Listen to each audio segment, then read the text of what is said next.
All right. Good day to you and all that. Tell me in the comment section if you know who that artist is. Tell me in the comment section. I'm hearing myself back. Hold on. Hold on. I'm hearing myself back. All right. So that's that. Tell me in the comment section if you know. Should there be a prize for whoever gets it right? It's out of your generational loop. Most of you, I suspect, because when did that even come? That's probably in the 70s thereabouts. Yes, it'll be around about the 70s. So I suspect that that particular classic right there is out of the generational loop of quite a lot of you. What are you guys? Is it not Davido now? That anything outside of Davido, nobody knows who it is. But tell me if you know that artist. I'm actually curious to know if anybody can get it right. Tell me in the comment section who the artist is. So tell me in the hold on. So I'm just doing something right here. So tell me in the comment section if you know who that artist is. Good day to you. Good to be your company. All that. Good day to you. Good to be your company. And how are you? So how are you? I hope you're having a gloriously wonderful day so far. Twice as nice. We are coming out for the second time today. So twice for luck. What is the thing for twice? Is it twice for luck? Two times for luck? Twice as nice. Always. The protocol remains the same. Click on the like button, just as I invite you to do so. Click on the like button. Please do that. We need numbers going up. We are on a mission to get 100,000 subscribers sometime this year. So actually, let me change the message so people are clear on what the agenda is. Hold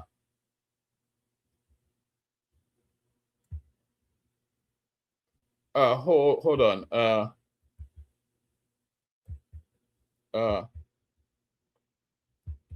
Let me.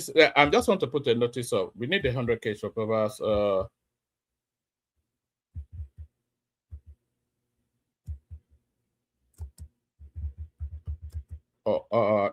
Help us on that journey. You know, I had to hurriedly change the title of the stream. It was badly written, so I had to redo the whole. Maybe not redo the whole thumbnail. I had to edit it and then redo the by being one of them, by being one of them. So just so we're clear on what the agenda is. So this is the game plan right here. We're on that journey to 100,000 subscribers. Look at our subscriber numbers, and we have ambitions that lofty. So we are on that journey to 100,000 subscribers. Help us on that journey by being one of them. So on the journey to 100,000 subscribers, so why is that thing? No, I don't like the way that looks actually. What do I do? Should I make that tall? All right. All right. So we're on our way to 100,000 subscribers. Help us on that journey by being one of them. On our way to 100,000 subscribers. Good day to you. Good to be in your company and all that. Good day to you. Good to be in your company and how are you? Hope you're having a gloriously wonderful day so far and hope the day gets better for spending time in the company of this Oyualafe man. This is me. I'm from Oyualafe. So hope the day gets even richer for spending time in the company of one man went to mow. One man went to mow, the eagle lands again. One man went to mow, the eagle has landed. So click on like, as I said. Click on subscribe if you haven't done that already. Sorry, this screen is looking a bit no, I don't want that showing, so let me just yeah. So click on like, as I said, click on subscribe if you haven't subscribed already. Come join me on the screen via the hyperlink that says StreamYard. Share the links as widely as you can. Super chat towards the stream. Say, why do I even tell people to super chat towards the stream? Nobody does anymore, but that's just the nature of it. But super chat, if you're inclined, or we do need the super chats. We welcome the super chats but nobody feels inclined to do that. But at least like, share, and subscribe. So if you do those three things, then we're all squared. So we call it quits. Like, share, subscribe. Click on the hyperlink that says StreamYard to come and join me on the screen. And say hello to me in the comment section. You know I have no friends, so be my friend for the moment that we spent together in the course of the stream.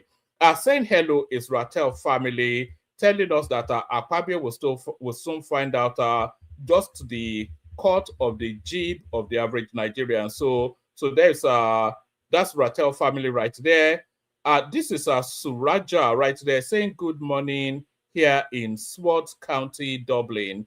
So there he is right there. Please tell us where you're joining us from as well. And that's Lato Rich right there, who got it immediately and straight away. That's My Sweet Lord by George Harrison. You know, I've been playing that song on the loop for, I think, at least going on 48 hours now. I've not recently discovered it, by the way. It just came into my consciousness again, and I cannot get it out of my head. So why don't I embed it in your head as well? Why don't I irritate you by playing it again?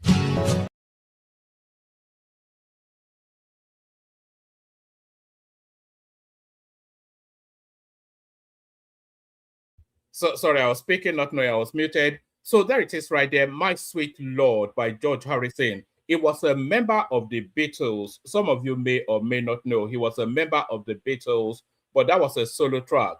But there was actually a lot of controversy around that song, by the way, because it was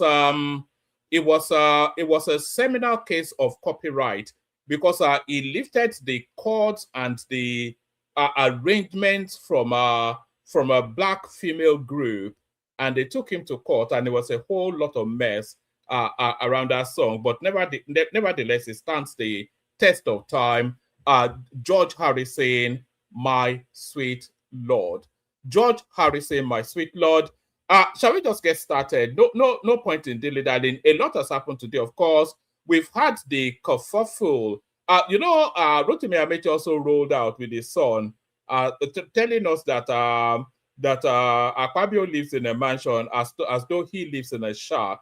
So we had that comedy of Rotimi Amechi being now the champion of the common man. Rotimi Amechi, throughout all of his working life, he has always invoiced his life to the government, every single step. He came out of university straight into politics. He started at the local government space. He went into the state assembly in Rivers State, very quickly became the speaker of the state assembly, went from the state assembly, so count the years, went from the state assembly in Rivers State to the state house in Rivers State, served 2 terms there, went immediately from there to Minister of Transportation. So throughout all of his working life, Rotimi Amechi, he has always invoiced his life to the Nigerian state. We've always paid for this guy. So he's experiencing cold turkey now, because now he's suddenly a civilian, and if he wants food, he has to go to the market by himself and make the purchase by himself. So that's what aggrieves him. So Rotimi Amechi is not championing anything other than his aggrievement that it no longer has the retinues of office to insulate his life. He can no longer invoice his life to the Nigerian state, and that is what aggrieves Rotimi Amechi. Rotimi Amechi doesn't give an FUCK about you. You know that, I know that. Rotimi Amechi, or even Peter Obi, even, they don't give an FUCK. It's all about posturing, it's all about importance, and it's all about power. It's a power tussle. It's a Game of Thrones, nothing to do with you and I. So a power tussle, Game of Thrones, nothing to do with you and I. But Akpabio tells them to fuck off. All right, Akpabio tells them to fuck off. Let's start it off, kick it off with this one. Senate. This is the headline piece. So we'll be talking about this, the Senate's latest response to the push for e-transmission of election results. So we'll be speaking to that. We'll also be speaking to Obasanjo's push to have Peter Obi Kwakwanso ticket. So Obasanjo still not giving up on that. So we'll be speaking to that. We'll also be catching up with El Rufai, as it tells us that if he were in Nigeria, he would have been part of the demonstration or whatever it is that Peter Obi organized yesterday. We'll be looking at reasons why electronic transmission of results is not feasible within the Nigerian space. So what else we will be looking at? So mainly we'll be looking at that. We usually do a lot of statistics as well. So why don't we start it off with statistics? Because that's usually how we start it off. So these are some statistics that just came in. Estimated number of people with insufficient food consumption by state. So it's like the starvation list, people that cannot afford meals. So estimated number of people with insufficient food consumption by state. This is as at February the 5th, 2026. So nearly 8 million people are malnourished. It's a malnourishment list. That's essentially how to view it. It's a malnourishment list. So approximately 8 million people are malnourished in Kano State. Approximately 6 million people are malnourished in Lagos State. Approximately 6 million as well in Kaduna State, 4.3 million in Katsina State, 3.4 million in Yobe State, 3.4 million in Borno, 3 million in Gombe, 3 million also in Sokoto, 3 million in Adamawa, and 3 million in Jigawa. So with Lagos being the outlier, that list does not surprise anybody. Good to see you, HEKO. Good evening from Dallas, Texas. Good to see you. So outside of Lagos being an outlier, you have to understand that Lagos is a mega city. Lagos is one of the 5 mega cities or maybe 7 mega cities in the world. I think New Delhi is another one. So when you have a heavy concentration of people in a smallish geographical space, then that's a mega city. So Lagos is a mega city. So that might somewhat explain then why 6 million people might be malnourished. But as wealthy as Lagos is, nobody really should be malnourished in Lagos. I think it's more the people that are migrating to Lagos that are malnourished rather than the indigenous people. But outside of Lagos being the outlier, 9 out of the 10 states where people have insufficient food to eat, they are all in the north. And that explains, that doesn't come as a surprise, and that explains so many of the Malays. They breed like rabbit. They don't work at all. So that's the narrative of the north. Most employable universities in Nigeria. This is at 2022.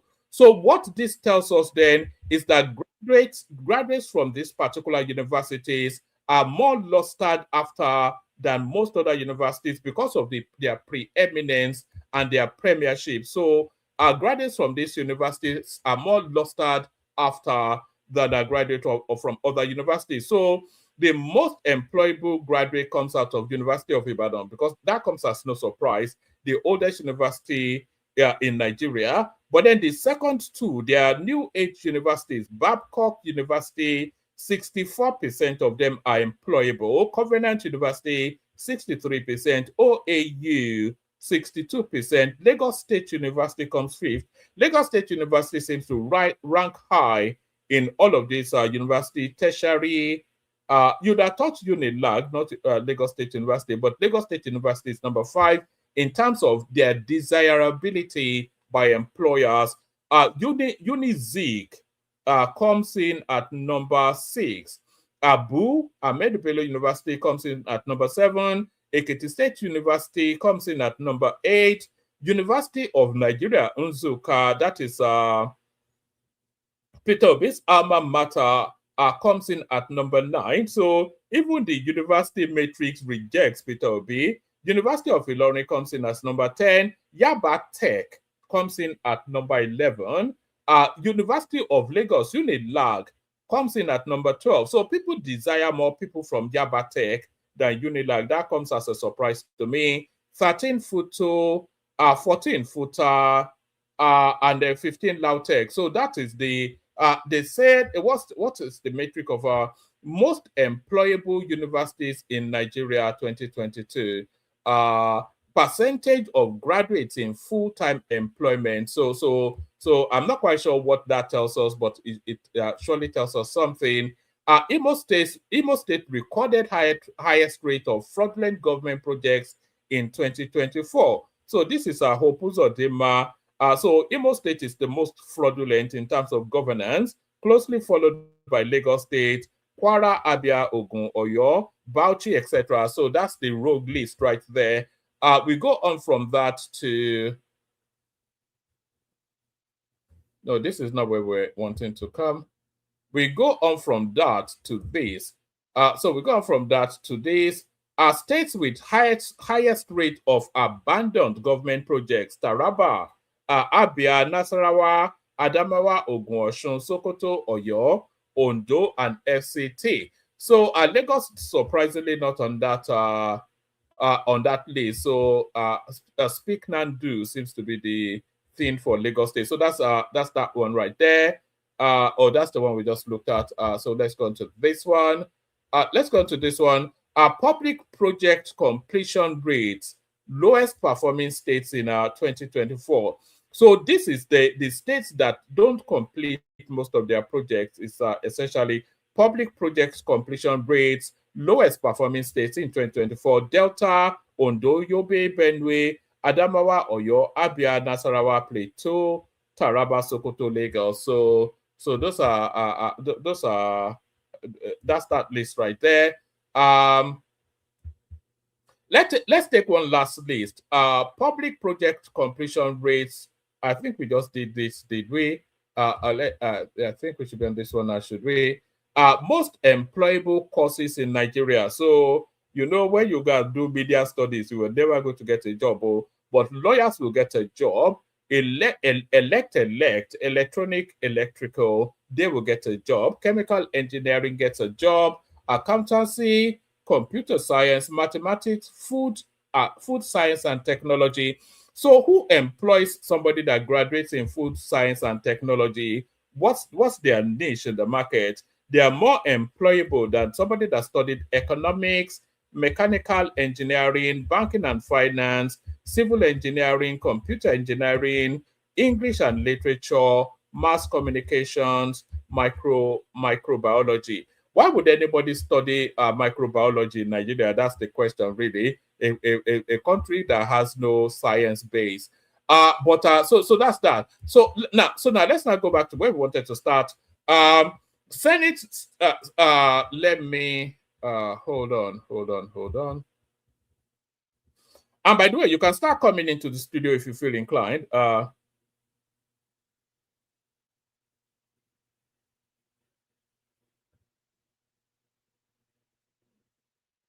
I'm not sure. What are you saying in the comment section? All right. Senate reverses stance to allow e-transmission of election results, retains manual backup. So this headline is somewhat misleading because for all that happened, everything changed but remains the same. It's essentially the summation of what transpired in the Senate today. Senate reverses stance to allow e-transmission of election results, retains manual backup.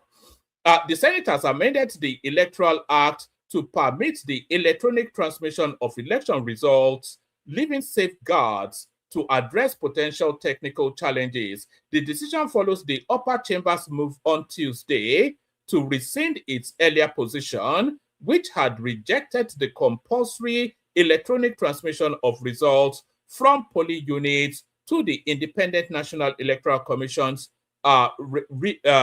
result viewing portal, IREV. Following the new amendment, so if you look at the new amendment, it's a case of everything changes but remains the same. Following the new amendment, the Senate approved electronic transmission, but note this, so without the real-time phrase. So everything still changes. So it's an optional choice still. It's an optional choice still, because what they pushed for was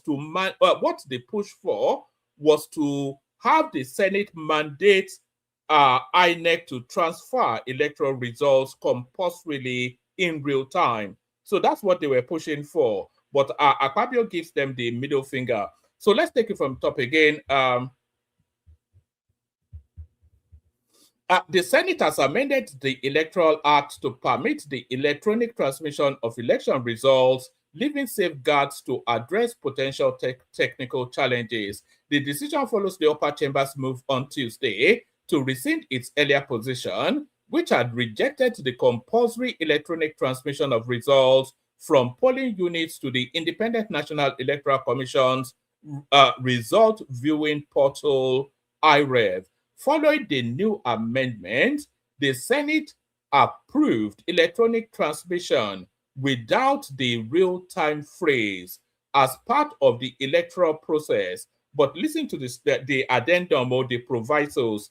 Following the new amendment, the Senate approved electronic transmission without the real-time phrase as part of the electoral process, but stipulated that where internet connectivity fails, the form EC8A will remain the primary instrument for result correlation. So everything changes but remains. I cannot say what was achieved by this rewording. It's still pretty much what they said previously. You have the option to electronically transfer, or if you are not capacitated to.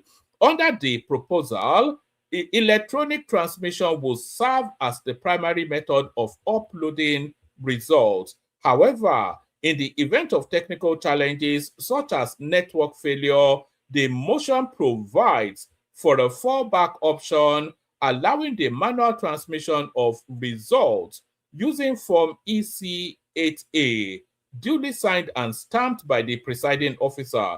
The proposal, however, sparked concerns amongst lawmakers, particularly over the reliance on Form EC8A as the primary source of election results where dispute arises. So there it is right there. The differing view led to sharp divisions. I wonder if we can play a clip.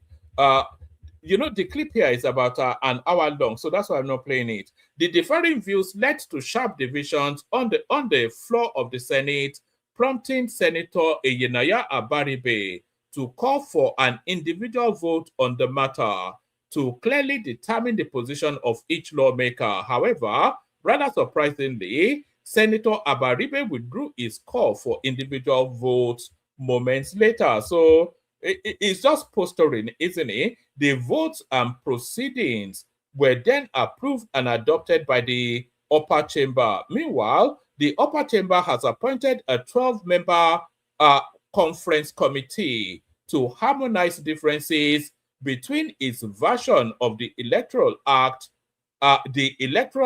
Amendment Bill, and that of the House of Representatives. Senate President Godswill Akpabio announced the decision during an emergency plenary session on Tuesday.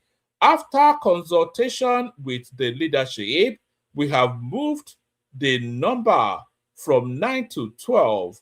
I will now read out the name of the conference committee members from the Senate, Akpabio said. Then it goes on to, so these are the list of the members. He urged the committee to treat its assignment as urgent, expressing optimism that the process could be concluded swiftly. The Senate president said that the outcome will be transmitted promptly to President Bola Tinubu for assent within February. He expressed optimism that President Bola Tinubu in the next week would sign the bill into law as an act of parliament. Proceedings on Tuesday's Senate sitting became tense as repeated interruptions and heated exchanges disrupted debates in the red chambers. The atmosphere shifted after lawmakers began deliberation on a motion sponsored by Senator Tahir Mongono, which triggered sharp division amongst members. Mongono proposed that the Senate rescind its earlier approval of Clause 60.3 of the Electoral Act, a provision that outlines the process for transmitting election results electronically. The debate culminated in Senate President Godswill Akpabio lending his support to a revised framework that designates electronic transmission as the primary mode of uploading results, whilst allowing manual submission via Form EC8A strictly where technical challenges occur. So, you know, this leaves Lagos somewhat vulnerable, you know, because Lagos has the capacity for electronic uploading, and we already know that the Obidients are prepared to hijack that process. So you may well end up with the Rose Viva as your governor, you know. We also had they hijacked the elections in Lagos in the last cycle. So now they can do it electronically. So Rose Viva now, he will be packing his dollars with the hackers, I suspect. Oh, all right. Where were we? Yes. The Senate's emergency plenary session followed mounting public outrage over recent changes to the Electoral Act, with particular attention on provisions governing the electronic transmission of election results. At the heart of the dispute is Clause 60, sub 3, which the Senate amended last week by removing the requirement for real-time electronic transmission. Instead, lawmakers retained the 2022 Electoral Act provision, granting the Independent National Electoral Commission (INEC) the discretion to determine how election results are transmitted. The decision sparked nationwide protest, including the Occupy National Assembly demonstration in Abuja. Civil society groups, opposition parties, and high-profile political figures such as Peter Obi and Rotimi Amechi joined the calls for mandatory real-time electronic transmission, arguing that it is essential to improving the transparency and credibility of elections. So they haven't gotten that. So real time was not added to the addendum added to the law that was passed. So this is an addendum, by the way, not a rewrite, and it's not a recension. Nothing was rescinded. It's an addendum. It's an add-on rather than a rewrite. So nothing new comes out. So they recommend that electronic upload should be the first part of process that INEC should follow. So that should be their first attempt to submit the results. But where technical difficulty comes into play, then they can revert to what had always been the system. So it's still discretionary because, of course, we know that we don't have internet connectivity in Nigeria. So that's that. So that's essentially Godswill Akpabio inviting these dizzy rascals from the obedient space, to go and to take a running jump. Nigeria not technologically ready for real-time election results. APC chieftain Biodun Ajiboye. So I think we all universally know that. Anyway, I'm not quite sure what these people are actually saying. Go and buy Starlinks. Go and buy Starlinks. That's how ludicrous the narrative is. APC chieftain Biodun Ajiboye says Nigeria is not ready for real-time transmission of election results due to poor infrastructure, which is exactly what I've always said.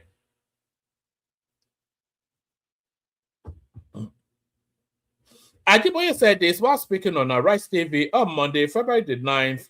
In his words, transmitting election results electronically is the function of manner of voting. If you vote manually and you collate results, how do you then transmit electronically in real time? It is not possible. So it is not possible. The only way that elections can be transferred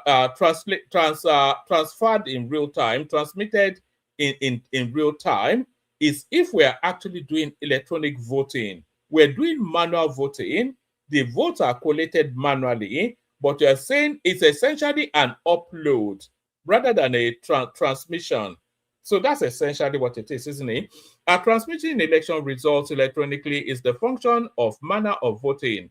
If you vote manually and you collate results, how do you then transmit electronically in real time?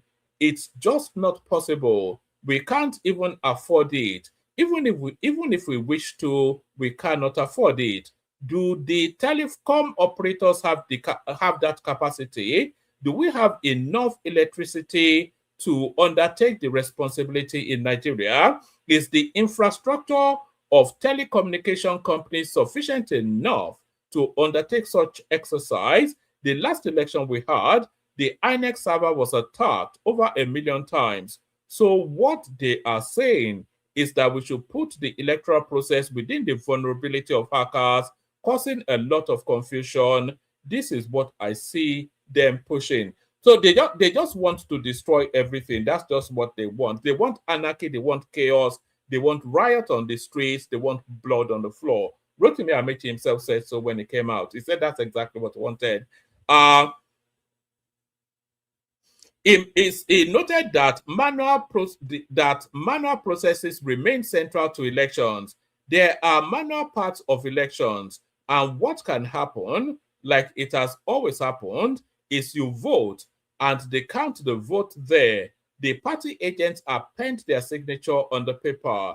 The paper then can then be scanned and transmitted anyhow you want. Ajiboye insisted that Nigeria is not yet capable of electronic voting or real-time result transmission. A man is only able to do what is capable of. We have no capacity to do electronic voting or real-time transmission at this time. America does not even do real-time transmission. Go and check. We don't even have telecommunication. We don't even have telecom provided for some rural communities. Some rural communities don't even have electricity.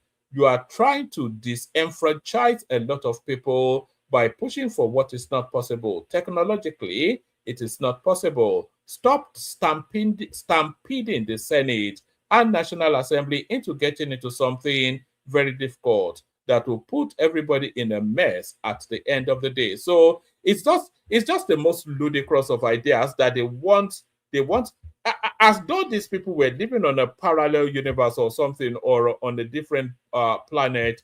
It's just the ludicrousness of it. It's just a clownish sort of a nonsense by silly people. The will of the people has prevailed. APC senator hailed Senate's move on electronic transmission. Senator Lawal Adamu Usman, representing Kaduna Central, has hailed the Senate's decision to revisit the Electoral Act to provide for real-time electronic transmission of election results from polling units. Usman said the amendment allows manual transmission only when electronic transmission fails. I am pleased to have been part of the Senate's decision to revisit the Electoral Act by expressly providing for real-time electronic transmission of election results directly from the polling units, with manual transmission applicable only when electronic transmission fails. He said the decision will strengthen transparency and enhance the credibility of Nigeria's electoral process. This important step strengthens transparency, enhances the credibility of our electoral process, and reflects the collective aspiration of Nigerians for free, fair, and credible elections, Usman said. So can people please like and subscribe? We're not seeing likes and subscribes going on. Please like and subscribe. A rejection of real-time electronic result transmission, confirmation that the votes won't count. This is Obi Ezekwesili, probably singularly the most ridiculous woman in Nigeria. So that's what she has to say. Let me just take you to a different storyline, and then we're getting towards the end. No, that means I will never get 100K is on, because it's never. You cannot love Nigeria and support Peter Obi. That's just what it is. You cannot be a patriotic Nigeria. You cannot mean well for that country and support Peter Obi. The two spaces are antithetical. Supporting Nigeria, being a patriot, is anatomic to being a Peter Obi supporter. It's an oxymoron. Two mindsets that cannot cohabit. Two mindsets that cannot cohabit. Let's go on from that to a different storyline. Obasanjo backs Peter Obi as push for joint ticket with Kwakwanso intensifies in ADC. Former President Olusegun Obasanjo is reportedly backing the presidential ambition of Labour Party's presidential candidate Peter Obi. Let's do that again. Former President Olusegun Obasanjo is reportedly backing the presidential ambition of the Labour Party 2023 presidential candidate Peter Obi amidst effort by some stakeholders within and outside the African Democratic Congress ADC to float a joint presidential ticket of him and former governor of Kano State, Rabiu Kwakwanso, ahead of the 2027 general elections. Correspondents learned that Obasanjo widely believed not only to be sympathetic to the idea, but also the key promoter of Peter Obi's ambition and supportive of broader efforts to build a credible coalition, a credible opposition coalition. According to correspondents, multiple sources who spoke on the development said that the push cuts across party lines and includes senior opposition politicians, power brokers, and some retired military officers. The renewed push comes after the 2023 elections, in which both Peter Obi and Kwakwanso reported largely regional performances, and Obasanjo is reportedly encouraging the joint ticket because the duo represents a more viable alternative to the All Progressive Congress APC than any standalone candidacy. Speaking on the development, Obasanjo's media aide Kehinde Akinyemi confirmed that the former president continues to support Peter Obi's presidential ambition as he did in 2023. He said, "That one I can confirm. Yes, I can't confirm his support for Obi's presidential ambition." Akinyemi denied knowledge of any meeting directly or directive by Obasanjo to ADC leaders to produce an Obi Kwakwanso ticket. He said, "How do I know if they gave a mandate when I am not aware that there was a meeting?" Meanwhile, a senior ADC member who spoke with correspondents on the development said that while the Peter Obi Kwakwanso idea is being widely debated amongst party members and opposition stakeholders, it has not been formally adopted or discussed within the party's decision-making organs. He said, the issue of pairing Obi with Kwakwanso has been on since the last election. Many leaders believe that if Obi had run with Kwakwanso in 2023, they might have won. They see it as a missed opportunity. What I know is that this is being discussed in several opposition quarters, but it has not become an agenda within the ADC as a party. It is more of party members and leaders thinking aloud and weighing which ticket can best remove the APC from power. In response to claims that retired generals are actively driving the push, the ADC chieftain said Obasanjo's long-standing support for Peter Obi was no secret. This was said, "You are aware that former President Olusegun Obasanjo is a fan of Obi. He is championing the Obi ticket. Whether he has spoken to other retired generals is possible, but I cannot confirm." Another party insider suggested that the firmness of Obi supporters may be tied to behind-the-scenes assurances. The source added that the ADC's rising profile has attracted interest from across the opposition spectrum, including factions within the PDP. The source said, for Obi supporters to insist on Obi on nothing, they must have been promised something, the source said. What I know is that meetings, discussions, and dialogues are ongoing. What the ADC wants to avoid is a situation where members go their separate ways after the primaries. That is why there is a strong feeling that the party must agree on a consensus direction before getting to that stage. So if they offer me the ticket, I cannot see what purpose Atiku continues to serve in that mix. He will just retire himself back to Abu Dhabi because that ends his political career. So prominent Nigerians are interested in the ADC. That is why it has become a rallying point. Even the PDP you see today may work with the ADC when the time comes. We know that the wicked group is working with the APC, and as it stands, the Turaki-led leadership is closer to the ADC than the APC. If they cannot get what they want, they will align with the ADC. So those talking about retired generals are not far from the truth. Many leaders within and outside the ADC believe an Obi Kwakwanso ticket will sell better, especially because Atiku will be weighed down by zoning arguments and concerns about age. So they are slowly trying to ease Atiku out of space, but I wonder what his response would be. That's the thing. But we do have Atiku's response. Let me play you Atiku's response to that narrative. I think I have it. I have it here somewhere. Let me play you Atiku's response to that narrative. And former Vice President Atiku Abubakar says zoning is not part of the constitution of the African Democratic Congress and that the party has no plans to zone its presidential ticket.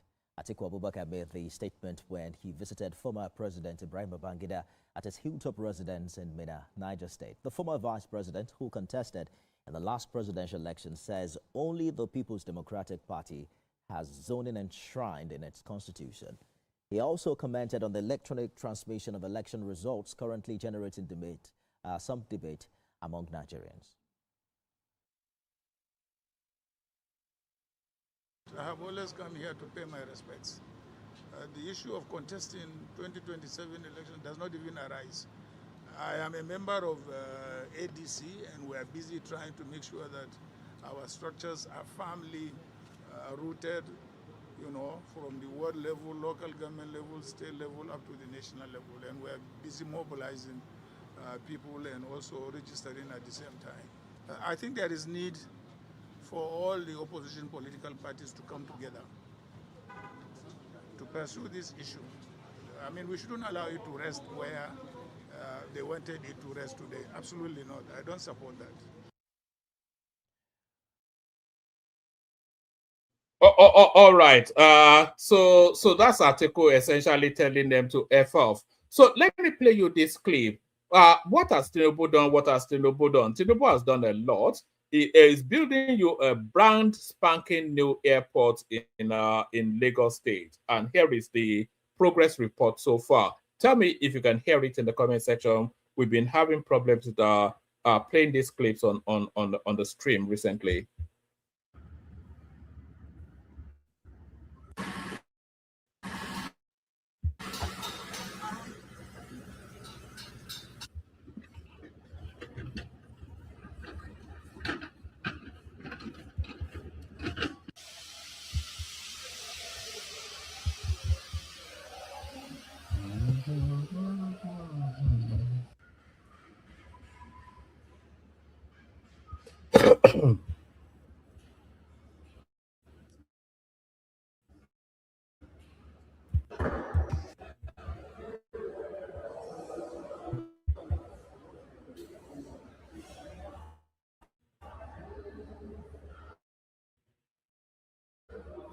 Back in November, I visited the Muritala Mohammed International Airport in Lagos to met the ongoing rehabilitation and redevelopment works. At that time, a lot was still happening behind Buhari Terminal. Fast forward to February 2026, and I decided to come back, not for assumptions or press releases, but to actually see how far work has progressed on ground. In this video, we'll be focusing mainly on the temporary terminal, which is a key part of the entire airport rehabilitation plan, and also take a look at other ongoing works across the airport environment.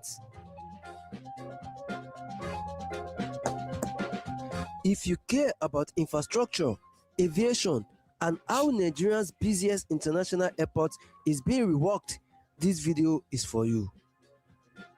Hi everyone, welcome back to my channel. My name is Belao.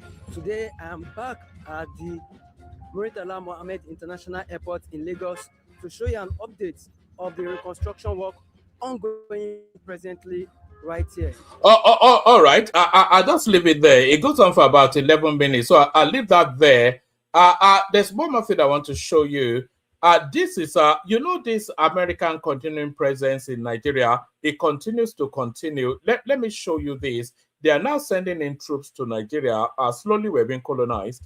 Potentially as many as 300 have been killed. As many on the ground have described what's happening in the middle belt in the north of Nigeria right now in the last 10 days as a bloodbath. Potentially as many as 300 have been killed throughout that region of Nigeria. We've had this priest who has been kidnapped as well with 10 of his parishioners.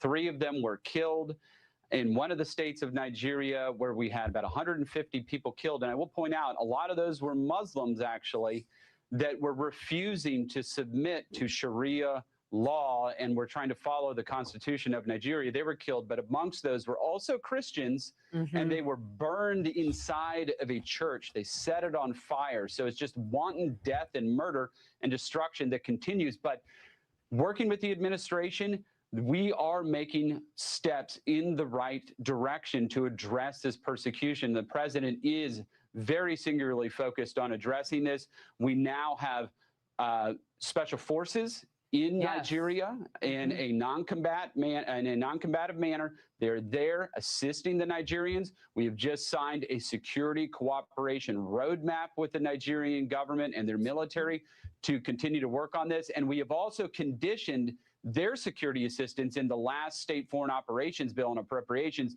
that was just signed into law by President Trump. Yeah, this is a lot of movement.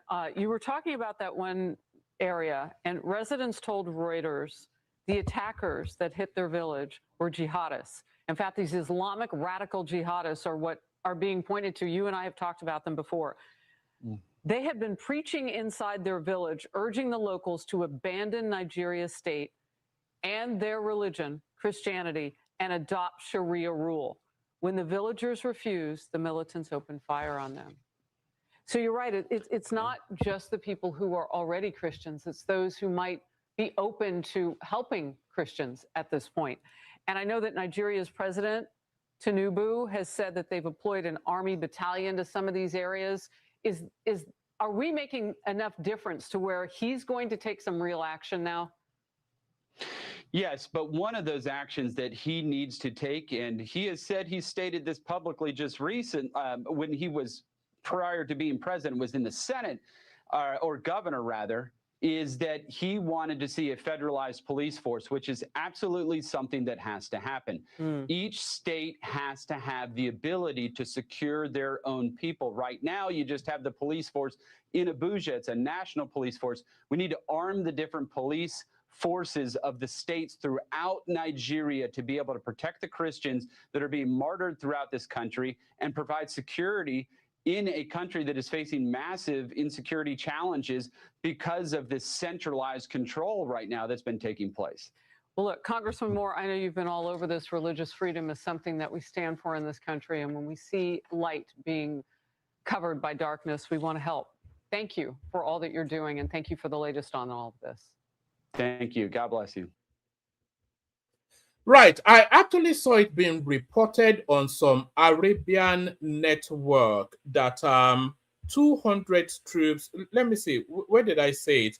That 200 troops had been sent to Nigeria. I did have it lined up. Where is it? Oh, yes. Let me bring it up again, actually. 200 troops have been sent to Nigeria by the Yanks. 200.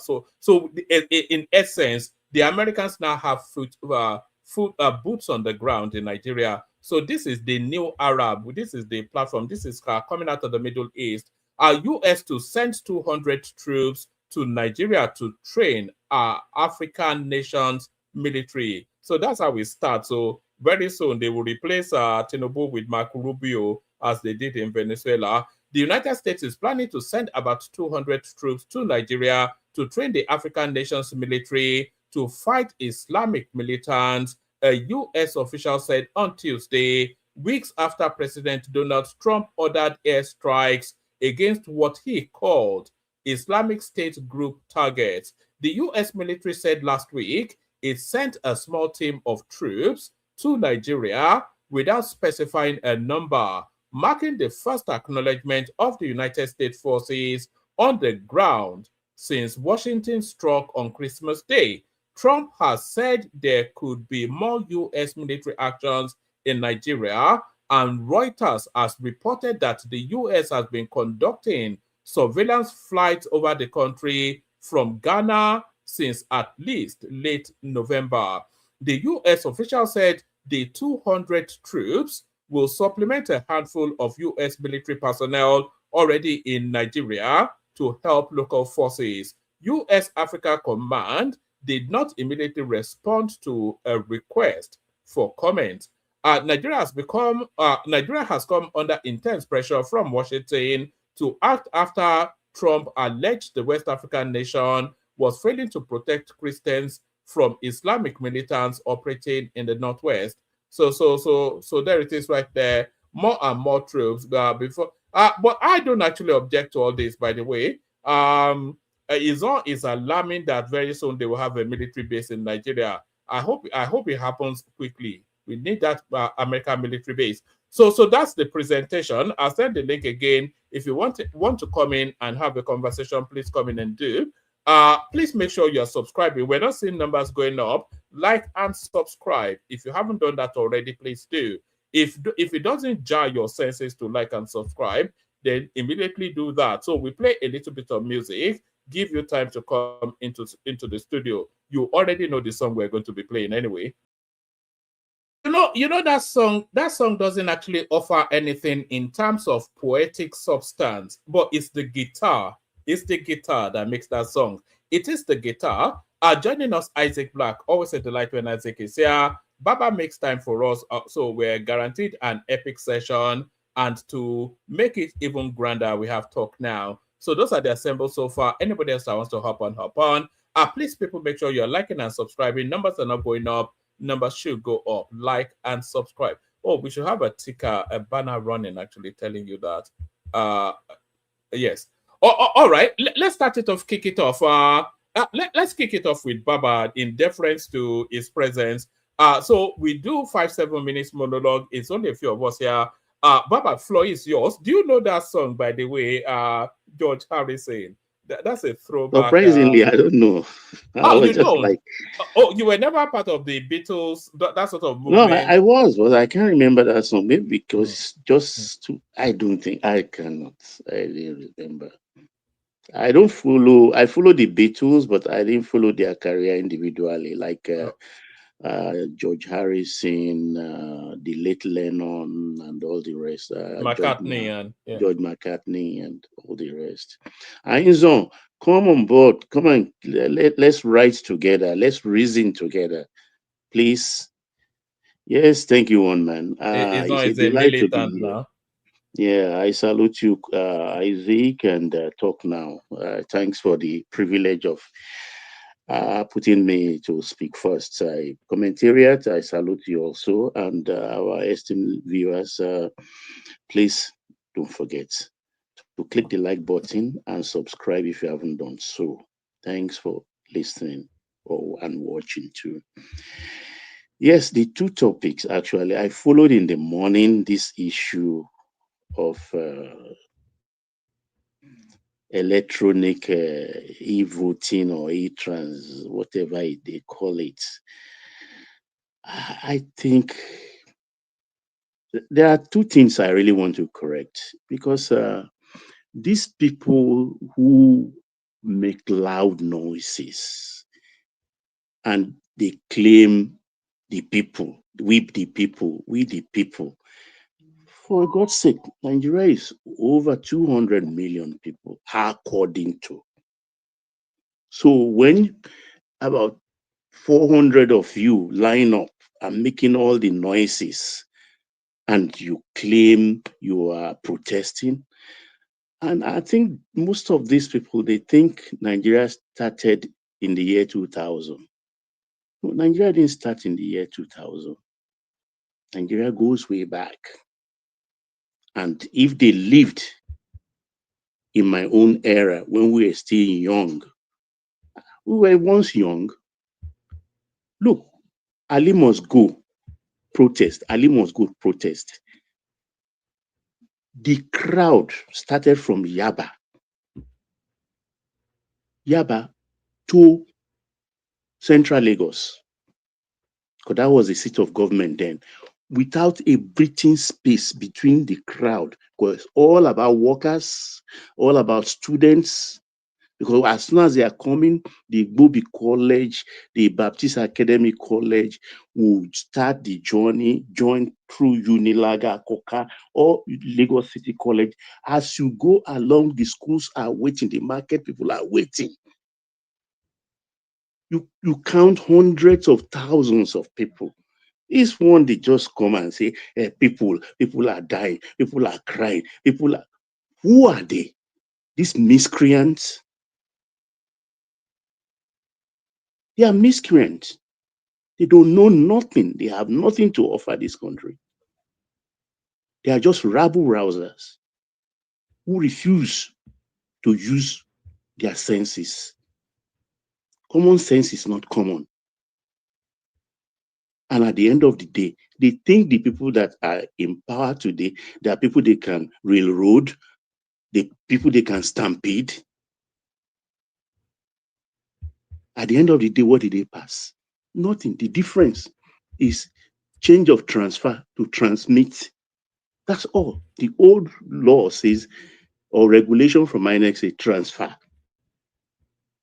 Then when they are making it into law, because of the Supreme Court judgment in the presidential election saying, well, what INEC did was like guiding a regulation that is not law. So the Supreme Court cannot judge on that.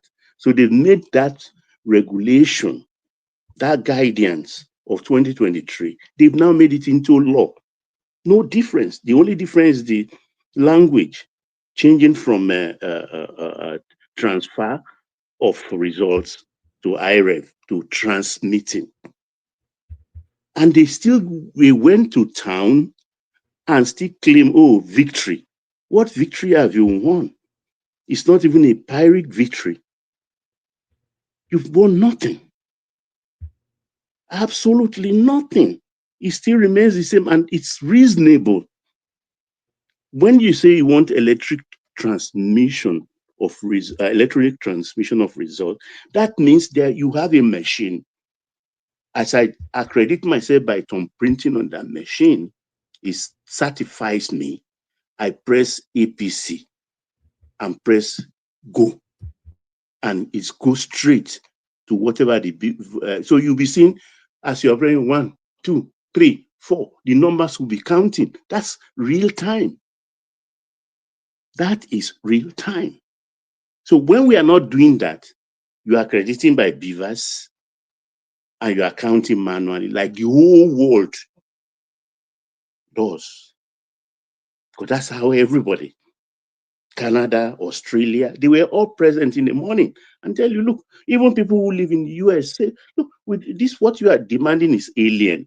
Even in some of the states and counties in the US where they even do use those such machines, that's where even the trouble of the US the Biden election, the trouble came from when they said Russia was interfering with the election. What they mean by interfering was that they were hacking the system. Last election, even though Mahmoud did not actually come out to explain himself well, it's only those who read that knew that tens of thousands of hacking incidents happened. That's why they shut it down and they call it glitch. And yet they are just refusing. They are just one track mind and they know what they are doing. They know what they are doing. But I'm so glad that they couldn't intimidate anybody. They couldn't, they even reported the matter to US. You know, they write petition these days. And I start to wonder what the US cannot do. You want Trump to now ask Nigeria to do it? These people are crazy. Yes, I'm telling you. They don't have one single gumption. The hard work, the beauty of our system, which we are running at the moment, is that from EC8A. If you don't have the money to engage agents, like last election, where you don't have 40,000 polling units manned by your agent, go look for the money. Everywhere in the world, politicking, electioneering costs money, plenty of money. If you are not sure of your agent, get two, get one to supervise the other. If one is going to betray you, the other one will not betray you. Pay them 10,000, feed them, give them enough water. That's how to supervise your election, guide your votes. Because at the end of the day, no matter the technology, when there is a dispute, it is that your EC8A form that will save you. Because when we talk about hard copy, there is no disputing hard copy, where everybody signed in real time.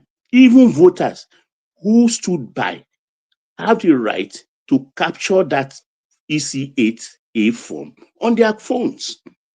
So eventually, if it appeared on IREV and it's not what you have on your phone, then you have a good ground.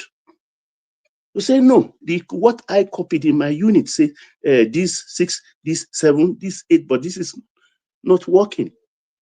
Even when they use the IREV in the off-season election in Edo State, do you know the hackers were posting the election of Obaseki from EC8A? They were posting it on the IREV.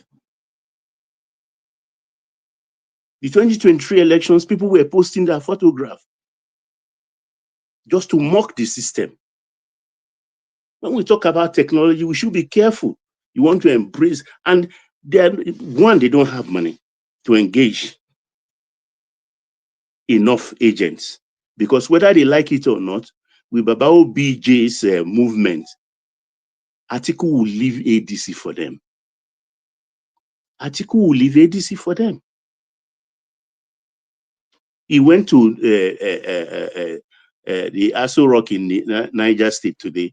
Makinde also was there. A lot of things are happening. Atiku will leave the ADC. It will be 2023 election all over. Because what Obi wants to do, he wants to ride on the back of Atiku, because he has the money, he has the structure, he has the people to ride on their back and become president. It's not that cheap. Nobody's going to work for him. He should man up. He should man up. Let his Obidients gather the money. After we did not paying $60,000 to lobbyists group in US, and let them bring that money. Stop paying the lobbyists, give it to you, and you use it for the election. Lots of it. You can't dodge this one. There's no way. Because I was listening and they were telling them, people were explaining over and over and over and over again, people from Canada, people from Australia, they were just disagreeable. They started by saying the election 2023, that's another lie. They announced the result at 4 a.m. Most countries announce their result midnight, even America. The press will call it around 1 a.m., 2 a.m. before the government one will do it at dawn. And they quote other countries, most countries all over the world. Because when election closes 6-8, they start counting. When they finish, why waste time? Yet they will be repeating it as if they are deaf. And I wonder if you can log into one man's show, if you can run commentary in the commentariat of one man's show, that means you have a good device. If you go look the search engines, don't just open your mouth and talk anyhow. Reason. If you are not too sure, Google it. Chat it with on ChatGPT. Go on 3, 4, 4 search engine. Compare their answers. Don't just come out and look stupid by what you are saying. They announce election at 3 a.m. Is that new? Or you tell them the voting, no country vote electronically. Or they will tell you, no, but Nigeria must do it. Where we have only 50% internet penetration. Even bank, ordinary bank, I transfer money to like Aisha now. Aisha will say, Baba, you say you transfer 10 million. I've not seen anything. I say, Aisha, I did. Before you argue, I said, wait, let me send the paper to you. And I'll send the transaction paper, the printer to you. Look at, I've done it. Say, I've not seen it. Okay, we will now tell ourselves, I'll tell us, okay, let's wait for a few hours more. That is even bank that doesn't have more than 10 million customers. And you want we that have millions, tens of millions of people, not to have that kind of delay? Because technology is not perfect. Even look at me here now. When I'm watching soccer, I watch upstairs. The day my son is not joining me, he stays in his room downstairs.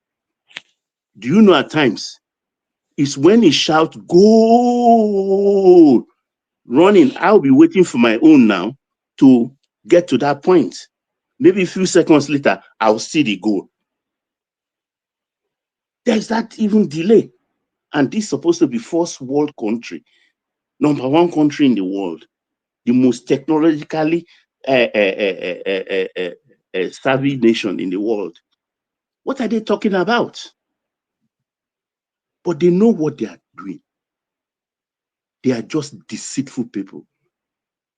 If these people get into power, they will be flogging us on the street. They will not be different from military government.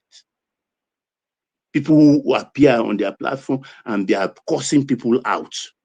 If you don't come to the protest, God will punish you. This will happen to you. Ogun will kill you. What the heck? Who do they think they are? Who do they think they are? I'm just glad. Did you see them calling out, Baba? Did you see them calling out Very Dark Man at that rally? Of course, yeah. He doesn't have time for nonsense. I don't understand these people. Is this how you want to rule us? Yeah, military government in a civilian garb. They think we are stupid and they would think they are in the majority because you're on Twitter, you're in this, you're on that, you're in this. Mm-hmm. Who do you want to intimidate? Nobody. I was even praying that they should misbehave so that they can give them some tear gas, expired tear gas, and go spend some money in hospital. They don't even know, because 3 days ago you work on a topic and it flew above everybody. I was so sad. It was Dogara. Dogara said something and nobody is talking about it. And that is what exactly is going on in the world. Dogara said is either you are on the table or you are on the menu. Either you're on the table or you're on the menu. That's the new world order. And it's not a guarantee that you that is sitting on the table will not even end up on the menu. They formed now Board of Peace. It takes a nation that can dish out $1 billion to join the Board of Peace. It's a new world order. That's where we find ourselves. And they are not noticing it. Dogara said a lot of things in that interview. He talked about lobbyists. He said, look, we went to a World Food Program to beg them to give us ship some food. And they said, look, you see all those buildings around here? They are all lobbyists representing different countries, all looking for what you come to ask for. They think Tompolo is stupid to bring from his pocket 70,000 every month, or no, $120,000 every month. he paid to lobbyists to help this country so that there will be people propagating. You think it is for nothing that IPOP said no more Monday market boycott? No, because White House have told them pointedly that we will not allow Nigeria to divide.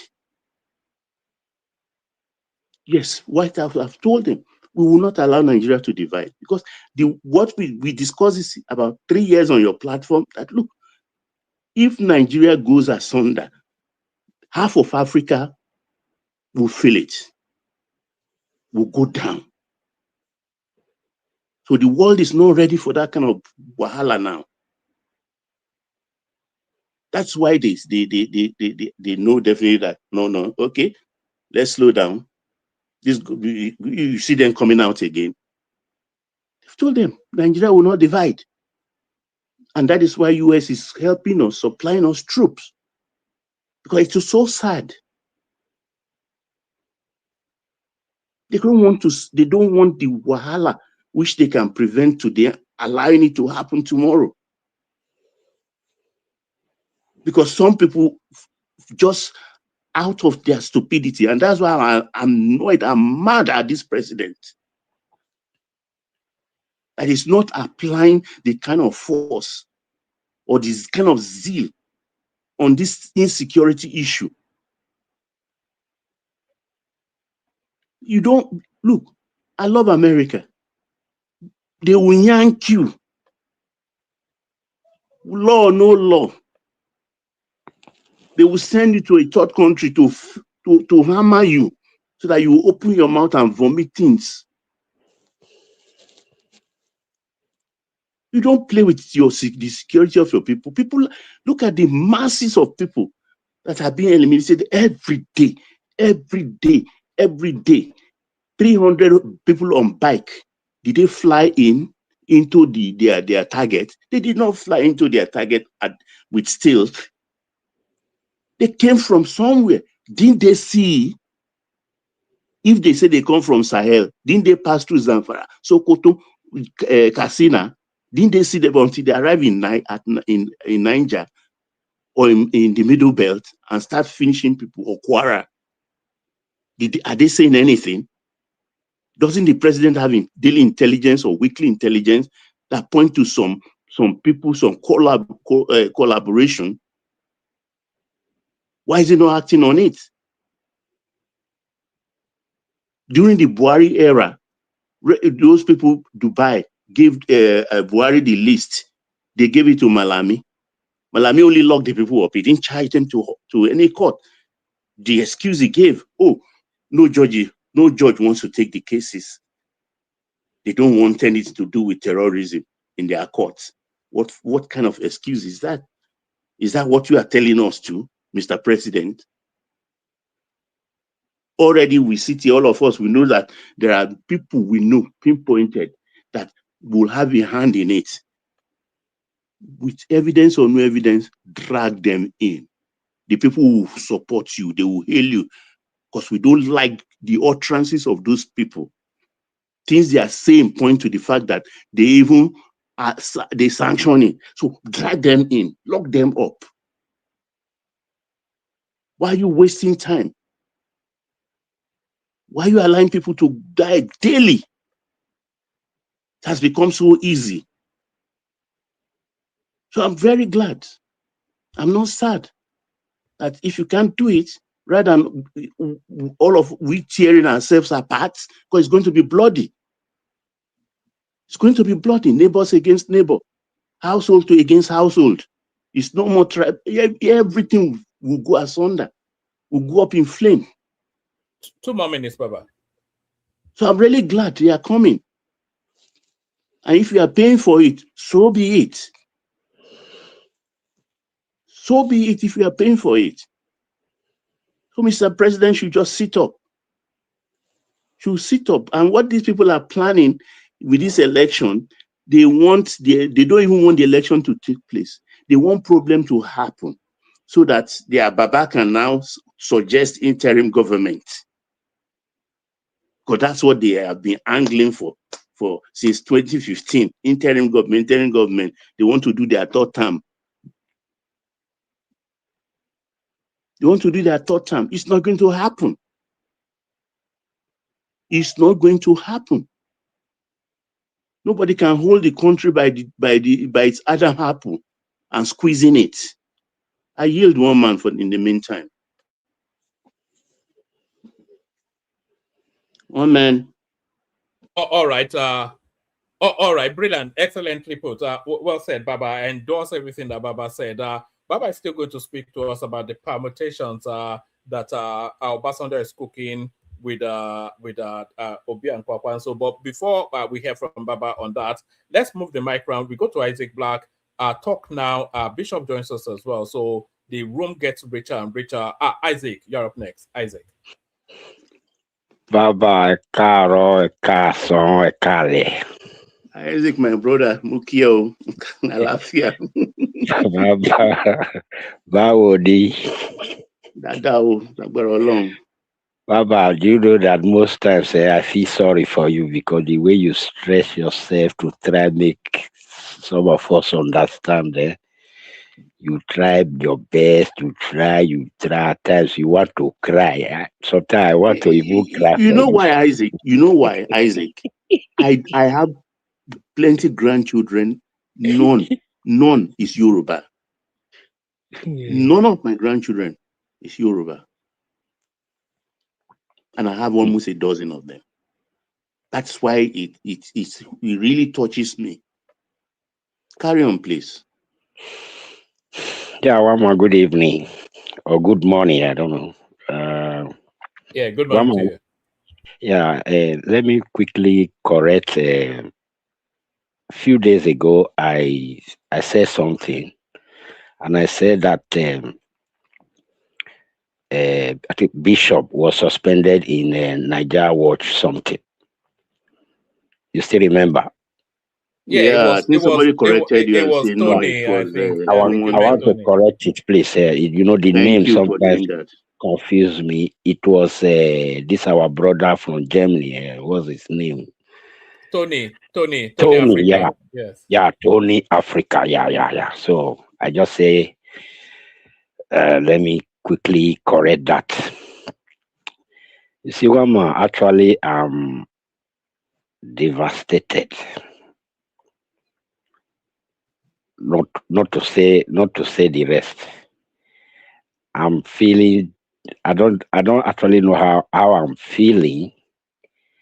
For me to begin to see my fellow Nigerians so gullible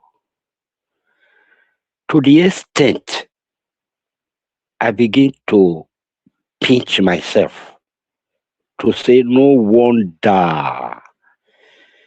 wonder you see some pastors in Nigeria standing on the pulpit telling people to bring out their phones, that there is somewhere miracle money coming, and some people will begin to receive their miracle money through their phones into their account, and then you will see people that you don't even expect to still be sitting down in that hall. They will be seated, so emotional, so captivated, so serious about these things. So I said, oh, no wonder. The truth about all that has been happening right now is what I have listened to so many people. They've already concluded the matter. Some people said that this agitation or whatever, this protest, is not actually what they want. And somebody also said something like, I think Baba just said it also right now, that they will always say the Nigerians are out. Nigerians, this is what we want. And I think the president or the authorities, they are not doing enough. They are not doing enough. I think they should start arresting these people who go to their social media handles, who begin to intimidate other people, like what somebody just said the other time. You see them coming out just because you are not supporting their candidate or their principal. They will come out and start insulting, intimidating you, and the followers they have. That is how they were able to captivate them, because a lot of them are afraid. I don't want to be insulted, so they just say, let me join them. That's the only followers they have. When they said they want to come out for the protest, I was expecting the Nigerians. They are saying Nigerians, Nigerians. I watched through the first day, the second day. I was looking for the Nigerians. The only people I saw there is the Mama P, the one that use red tie, the one they call Peter Tosh, not Peter, that one that is always quoting his language. Then I saw who is there. In fact, these social media, those people that are using these things to just build their social media, this thing, and they are like you said, to get $1. I think Wama said it, just to get $1 for the day.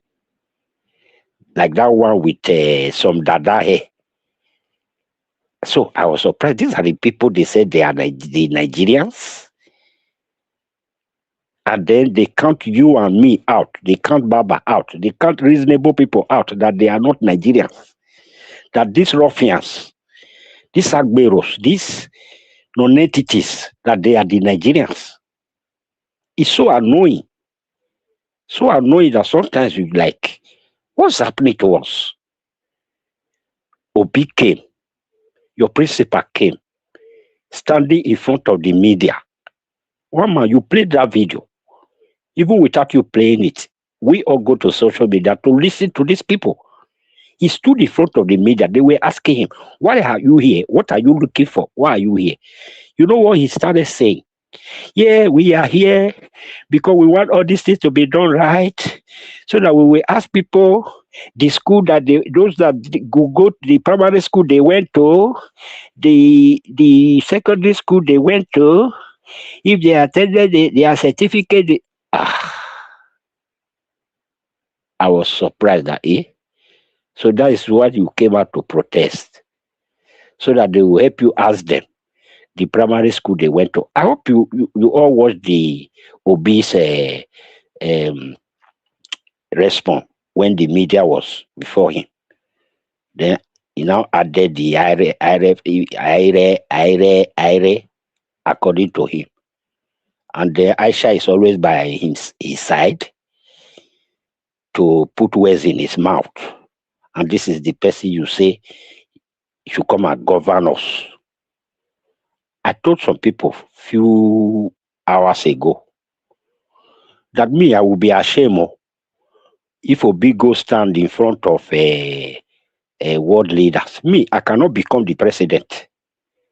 Even if I have the opportunity. Do you know why? Because I know myself now. I cannot stand in front of world leaders and then address the audience like Tinubu will do. I cannot. When that man stands in front of them and is addressing them without paper, nothing, with confidence, everything, that is the quality. That's all.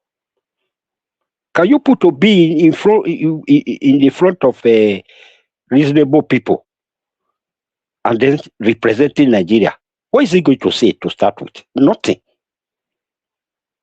So, Wama, I'm so disappointed in these people that call themselves Nigerians. They say they are the Nigerians.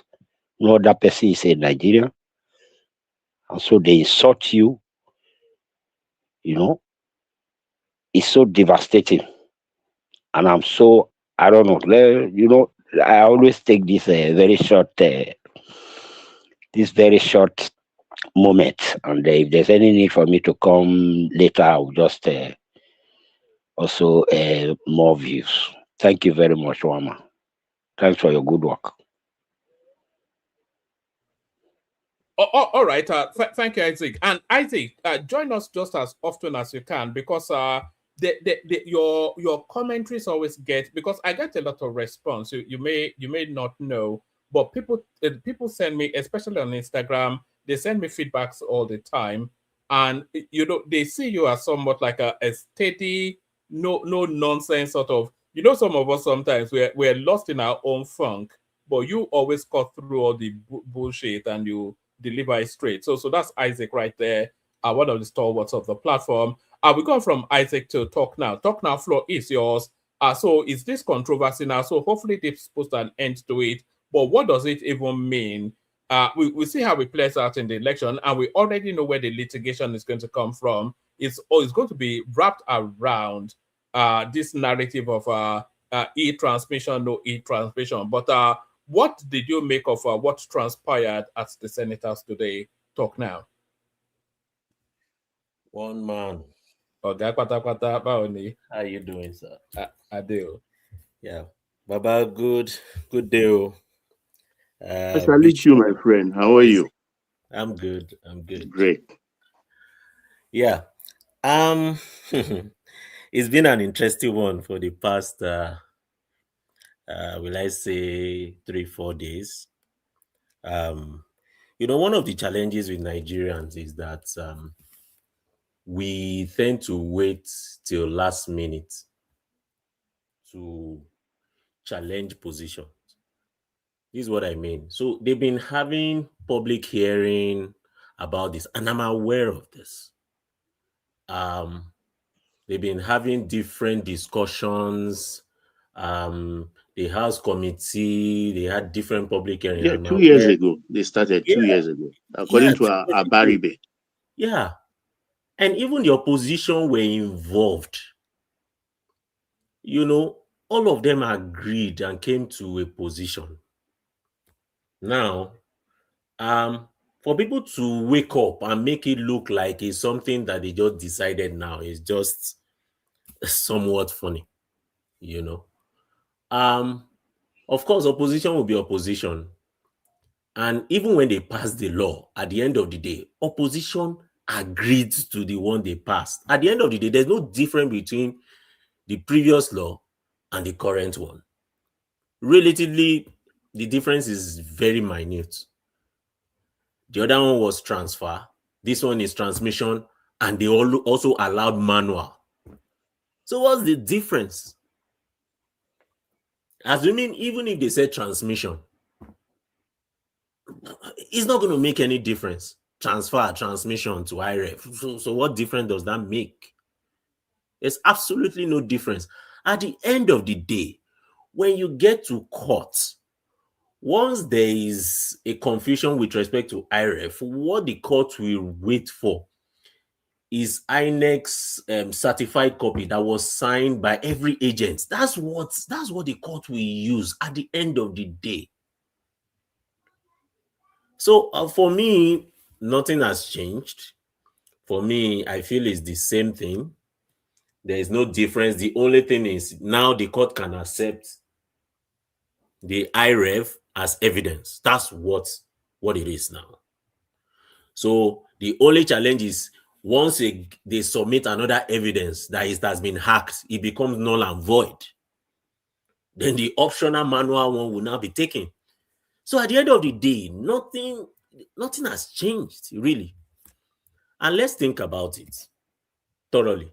So if they say transmission online real time, so what it means is if there's anything happens within a polling unit and the transmission was not done, that means that polling unit is null and void. That result is null and void. Is that what we are expecting? I mean, in every law, they have to draw a balance and understand that technology will not be the ultimate thing that would determine the law. Even in the United States, as good as they are, I'm not sure they are doing comprehensive transmission of results. No, they don't. They just have agents that give them those results and they present it as it is on TV. That's what it is. So I think the opposition went there to act, to do some skits, but it's important that I don't think they understood what they went there for. First of all, the likes of Einaya Baribe also withdrew his motion. Just today, I was watching it live. Einaya Baribe raised a motion and he withdrew that motion. In fact, he pleaded to withdraw his motion. They were ready to vote right there and then. You know, when politicians do stuff, they just push people around. They just, you know, they laugh at people when they create their own drama. You know, what happened in the House of Assembly? It's okay. They went there, they protested, but what's the basis of the protest? At the end of the day, nothing. There's no value added to the whole thing. As far as I'm concerned, it's a good thing. I think the election is already determined. I will say it again. The story of Obi or Kwankwaso, I don't know if it's people that are online that are just selling all that. Those things, I don't know how it will work. First of all, the Kwankwaso that's an Obasanjo project. But in terms of its viability, is it not more potent than an Obi Atiku ticket? Kwankwaso is aware that if he comes under Obi, his political career is gone. He's not going to do it. That I can tell you for sure. He's not going to do it. There's a level of pride with these politicians. There's a level of ego with the likes of Kwankwaso. He's not going to do it. He's not going to stay under Obi. He can stay under Tinubu. He's not going to stay under an Obi. That I can tell you. Ask an average Northerner, they will tell you that. Kwankwaso will not do that. Except he's on top of the ticket, maybe. But that he's going to stay under Obi. Leave all those social media things. And then Obasanjo is not as relevant as you think in Nigerian politics today. He's respected as an ex-president. He's respected as an ex-military leader. But politically, Obasanjo is not respected in that sense. In fact, if Obasanjo brings out a governor, that governor will lose. If he supports a governor and says, this is the person that I want, and he goes ahead to support that person, in fact, people will feel skeptical, and that person will lose. He's not as popular, you know. He's an ex-president. He's trying his best to push it, but he's not as popular. He's not. So that's a fact. So except anybody is not living in Ogun State or is not in Yoruba land, he's not as popular. No. So what are you making of this narrative of Iyabo wanting to run to be Ogun State governor? Iyabo Obasanjo. Yeah, she has. She faded away. Politicians will always want to do something, but if she faded away after her father left. She was in the Senate. Of course, with the influence of Obasanjo then. After Obasanjo left, there's one thing about politics. Talk now, you are behind on that. She has joined the APC. Yes, I'm aware. Wants to be governor. She wants to be governor. She wants to be governor, but that's not going to happen. We all know that. That's not even going to happen under APC. They will allow her. You can join APC. But suppose Baba now negotiates and that he's going to back off entirely. And then with what, if they can allow the daughter. You don't need him, whether he's there or not. I'm just thinking, I'm thinking aloud. Baba, with what is he going to negotiate? If you want to what is he going to negotiate? Exactly. To the table what does Obasanjo? What does Obasanjo? Baba, you remember he had a governor in 2000 and is it 2011 now? Olurin. Yes. Yes. He brought Olurin and he lost woefully. Yeah. So he's not as popular. In fact, Obasanjo cannot win his polling booth. I was just thinking aloud. It is what it is. Anybody that is not living in Ogun, except someone is not living in Ogun State, is not as popular.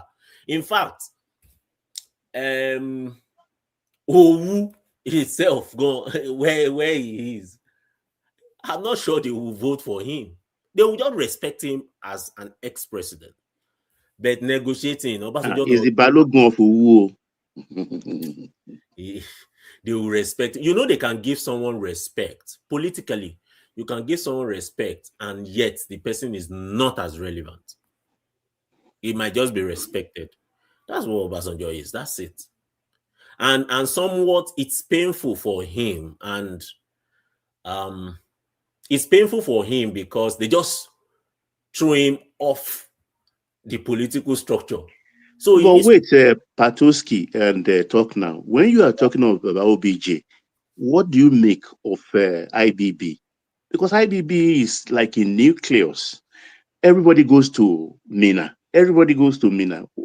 IBB left government 33 years ago. So what's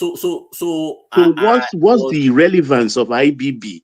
I still ask myself. IBB also has no political influence. Exactly. So are they not reading the tea leaves? Well, I bet to differ on that one. So let me just give you one tip.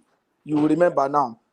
You see, you know when OBJ was leaving, and they said power must go to the north, a lot of people came out. IBB also came out. And then the northern leaders say they should do internal primaries. Atiku beat IBB hands down. IBB withdraw.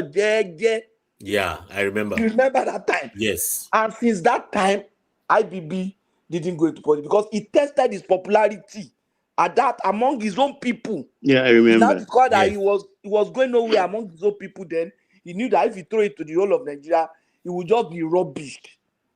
So he just withdrew. But they go to him. Even Baba OBJ goes there. Respect him for respect. Is respect. Yeah, it's respect. But IBB is still more important than Obasanjo politically.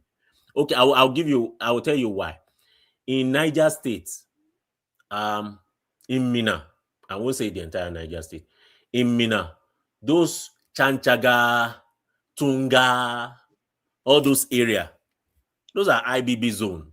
That's where his major mansion is. So those areas, they give him that respect. He can give a direction, and they somewhat follow it.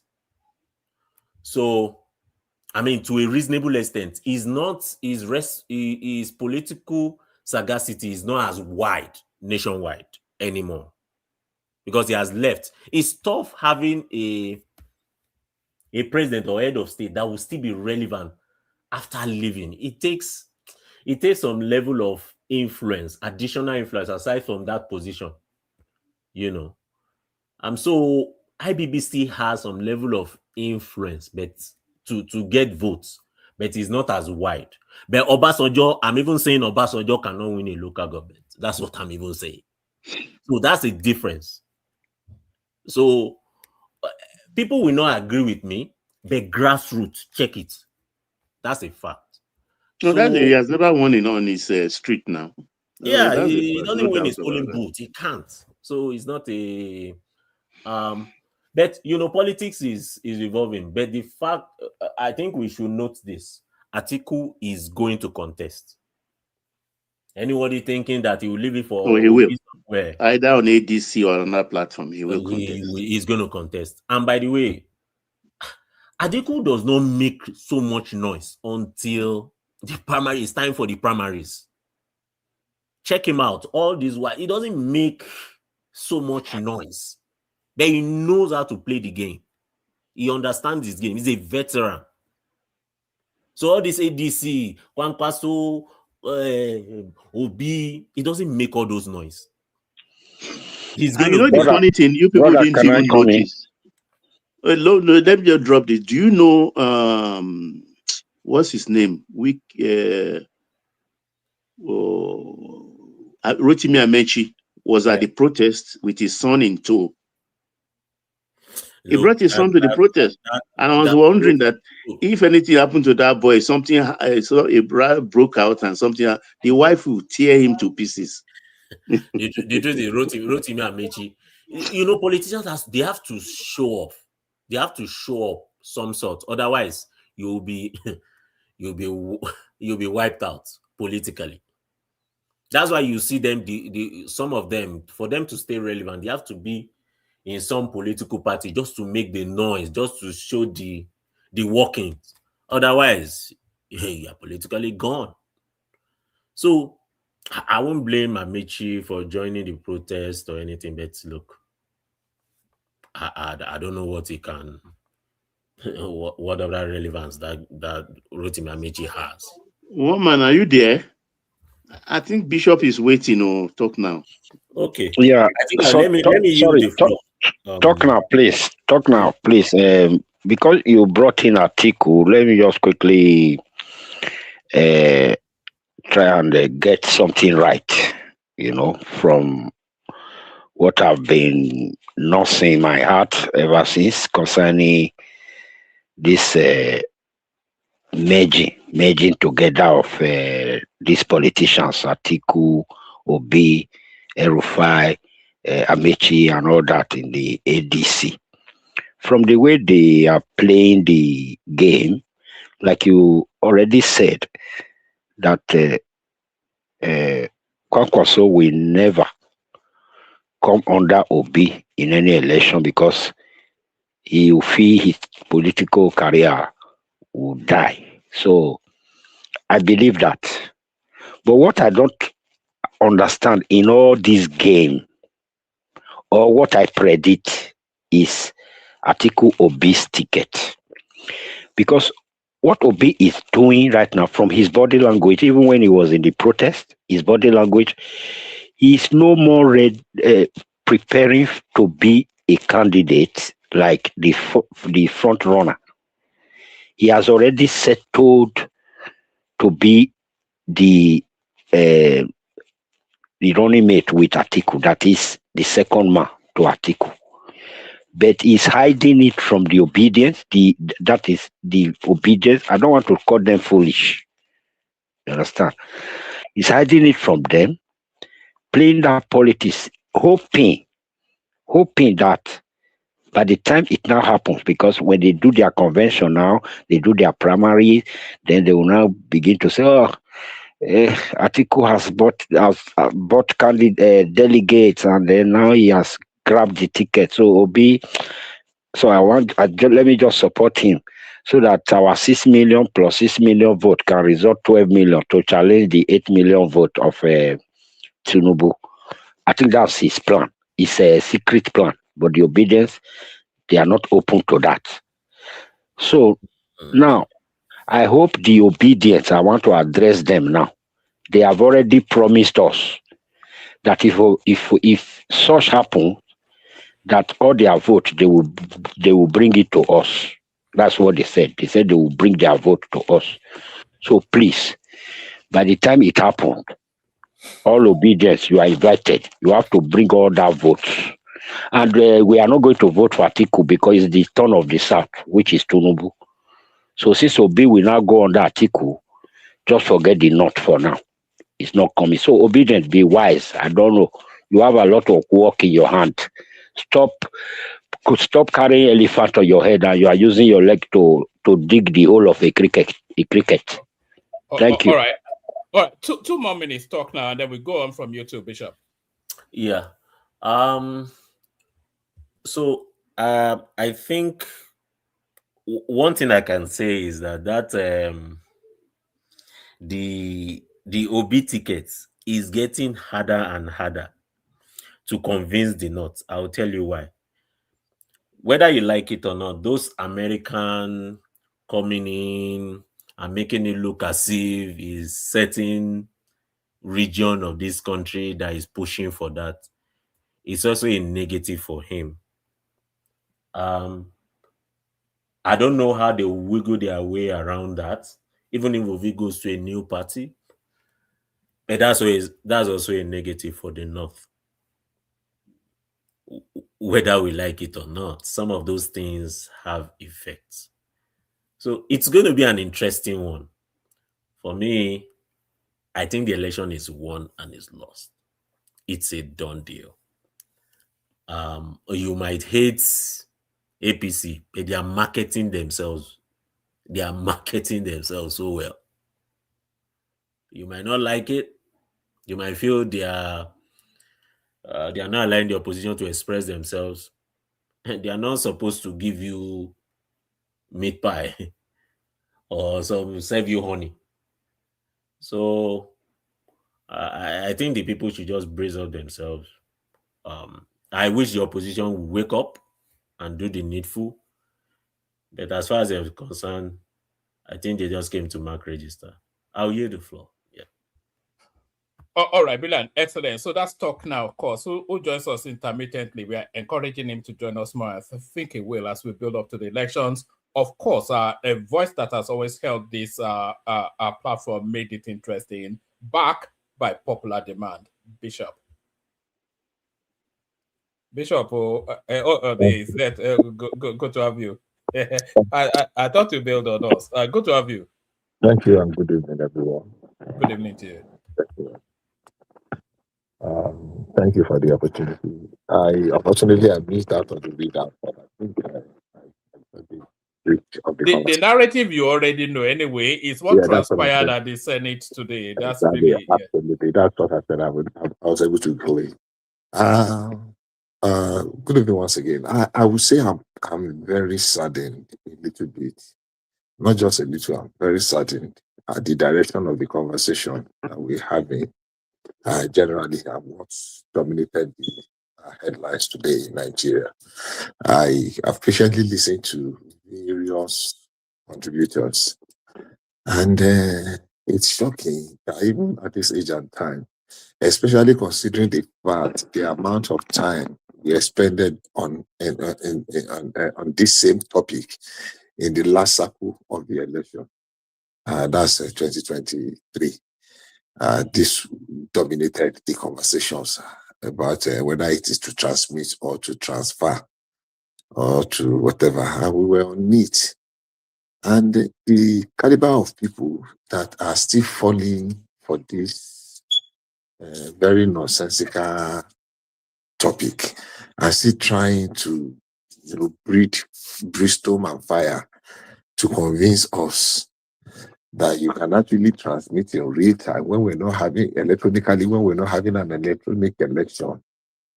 It beats me. I begin to wonder, is it that we are deliberately being stupid, by choice, or we have become a people that you just want to challenge anything, no matter how weak your defense or your position is, no matter how weak, inconsequential, and irrelevant, you just want to push because there are other narratives that are embedded, that are underneath, not just for facts or sanctity of opinion. Because I spent a whole lot of time today scouring to look at who is going to come up with some very reasonable conversation and defense of this before the show of shame. 2 days ago, I asked people, please tell me, what is the argument about all this hula baloo, all this gara gara gara? What are we actually fighting about? That some people say you cannot tell us to transmit the election in real time. Is it the result we are transmitting? Is it the election? And what is real time?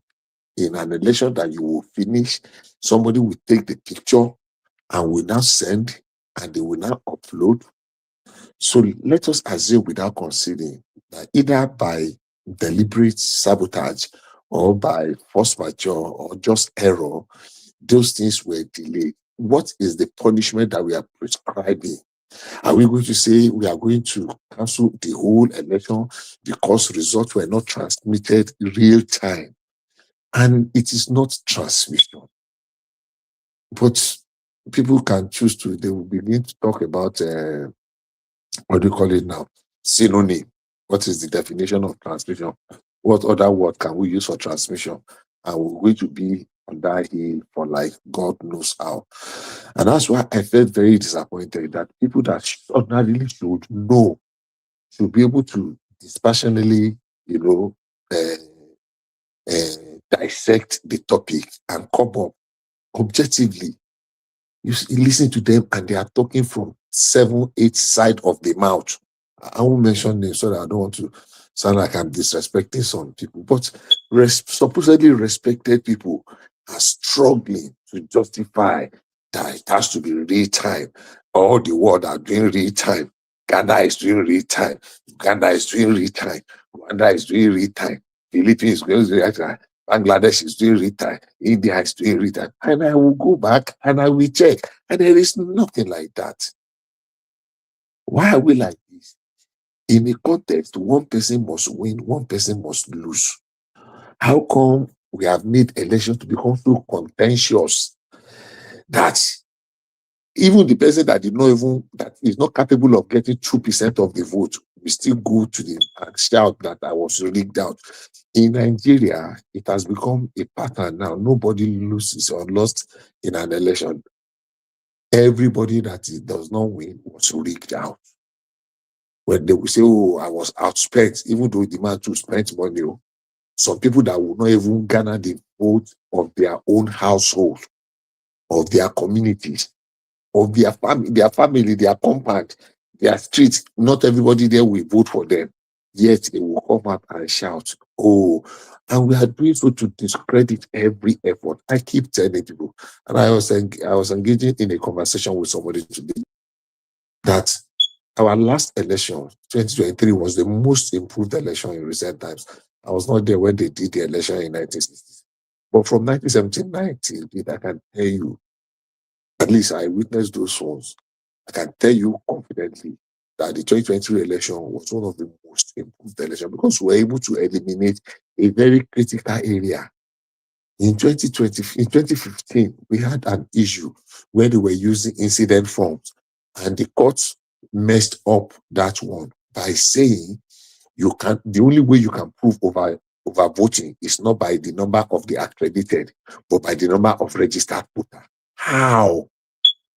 When we know that in some places 3 million people registered, maybe only 500,000 turned up, and some people to accredit and vote, and somebody has inflated it to 1 million. You are now saying that you are not benchmarking the total number of vote cast against the total number of accredited voters, but against the total number of registered voters. And that was how Wike was able to win at the Supreme Court, and it laid a precedence. So what happened at the National Assembly today, the disgraceful thing was that what happened with all these protests and the cry and the shout and the Obi himself and Rotimi Amechi and all the people that are making a complete fool of themselves. Because it does not go their way. They just want to discredit the system, discredit the institutions, discredit Nigeria, that we cannot conduct an election. Every other country in this world, in their own perception, is better than Nigeria because election did not go their way. And we saw it play out in the National Assembly. Look at the way it was amusing, the way Abaribe almost humiliated himself. If not for people that quickly whispered to him and he was able to step down in good time, I would have wished that they continue with that division and vote. So it goes down to just one thing.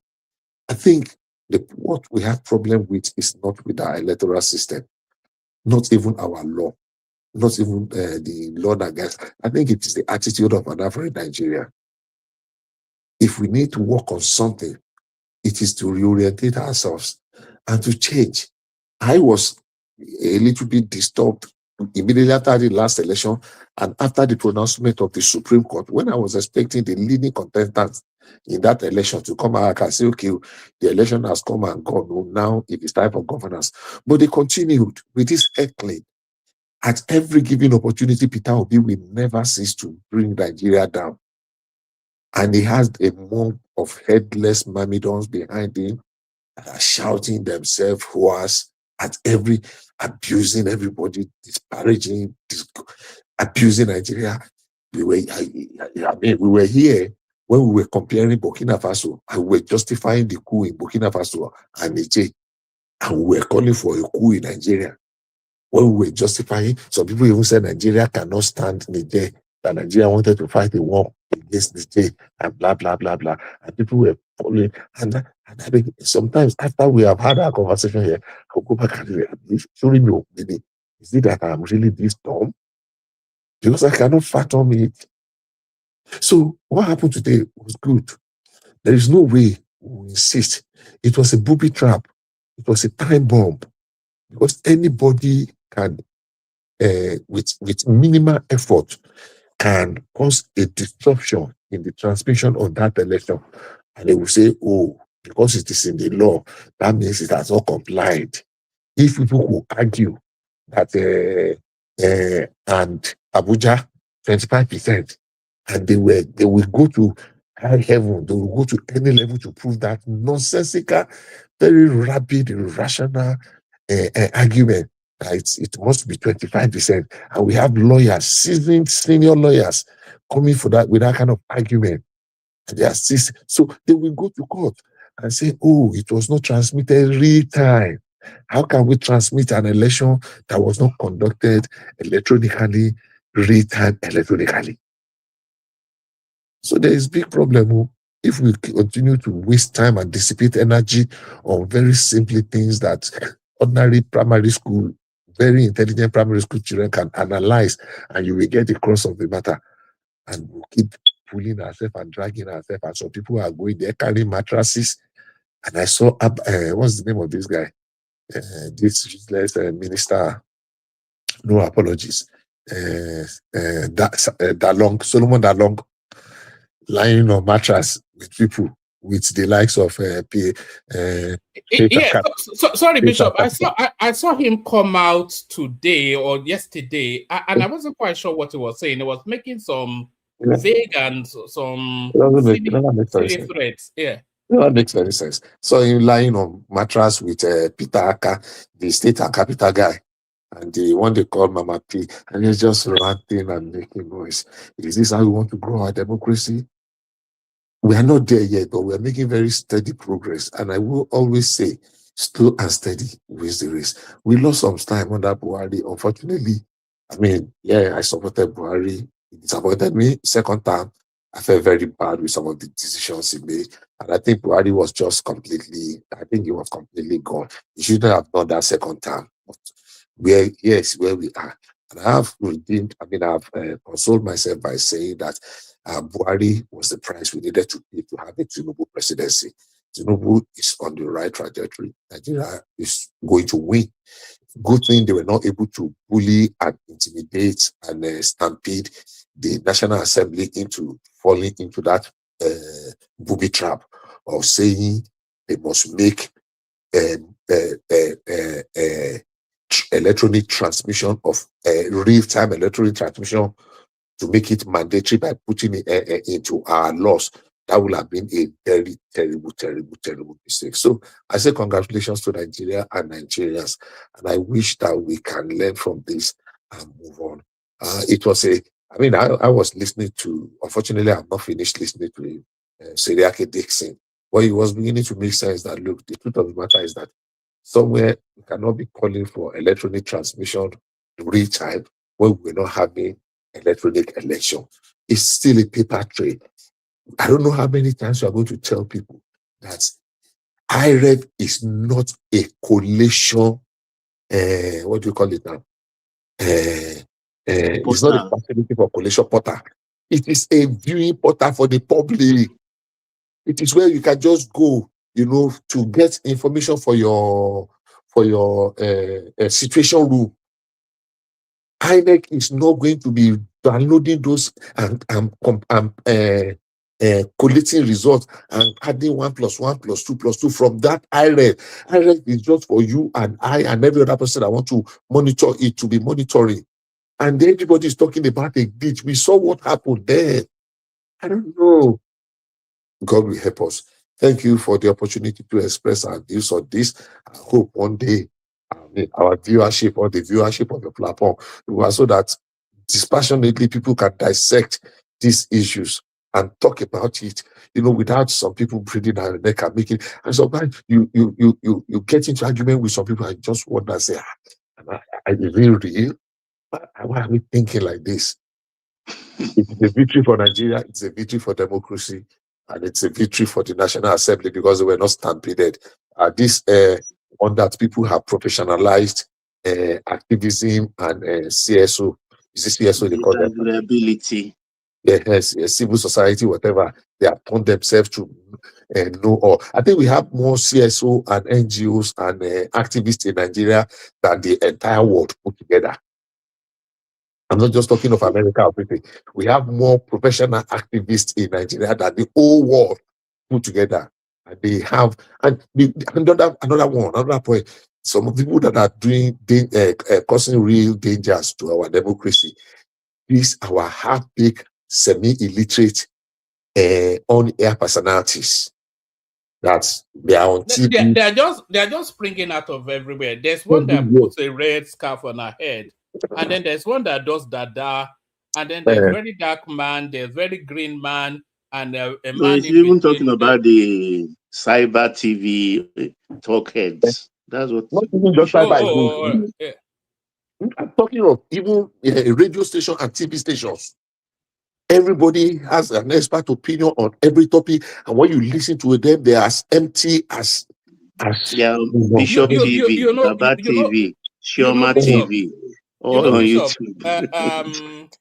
Tai Solarin will be turning in his grave. The level of the degeneration in journalism in Nigeria. This wasn't the template he left now. Journalism is gone. I was listening to Rufai and Ayo today, talking about. I really hate that girl. You know, she's been very slidey little. God bless little like there's no sorry, Bishop. There's no topic they bring to Rufai that it doesn't. No, really, I don't want. Let's just leave Rufai. Rufai is a lost cause. But Ayo was trying to disparage the person of the wife of the president by saying she cannot speak on behalf of Nigeria. She was not elected, blah, blah, blah. And Ruben called him after that. No, that was a senator of the Federal Republic, a ranking senator for that matter. How can you say a senator of the Federal Republic cannot talk about matters that concern Nigeria? Apart from being a senator, she is a citizen of the Federal Republic, a bona fide citizen. And also now double as the wife of the president. She's the first lady now. So exactly. And you're not saying that she does not have a standing. She does not have a something. And they called him. And there was one that the other one too. Rufai said earlier, I actually want to continue to discountenance Rufai. And we have people like this on television. Then you now go and bring some other people. You'll be bringing Peter Aka to come and pontificate, and will be chest thumping. You'll be stamping his foot. You'll be doing blah blah blah blah. That guy does not know anything. It's not just about. It's not how loud you are. It's what are you saying? What are you talking about? It's not everything that must be haluta now. Can we be reasonable for once? So we have very. Did you see Showore come out, Bishop? He came out today now. You know, because he didn't want the moment to. He didn't want the. Yeah. You know, he felt he had it's all about photo ops now. They will never miss it. Yes, he will never. It's just.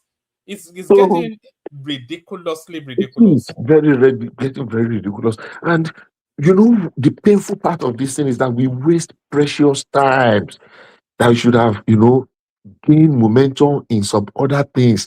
We just look at the amount of energy we have dissipated in the past 3 days or 1 week on this topic. And people have flew to Abuja. They are there making a complete fool of themselves.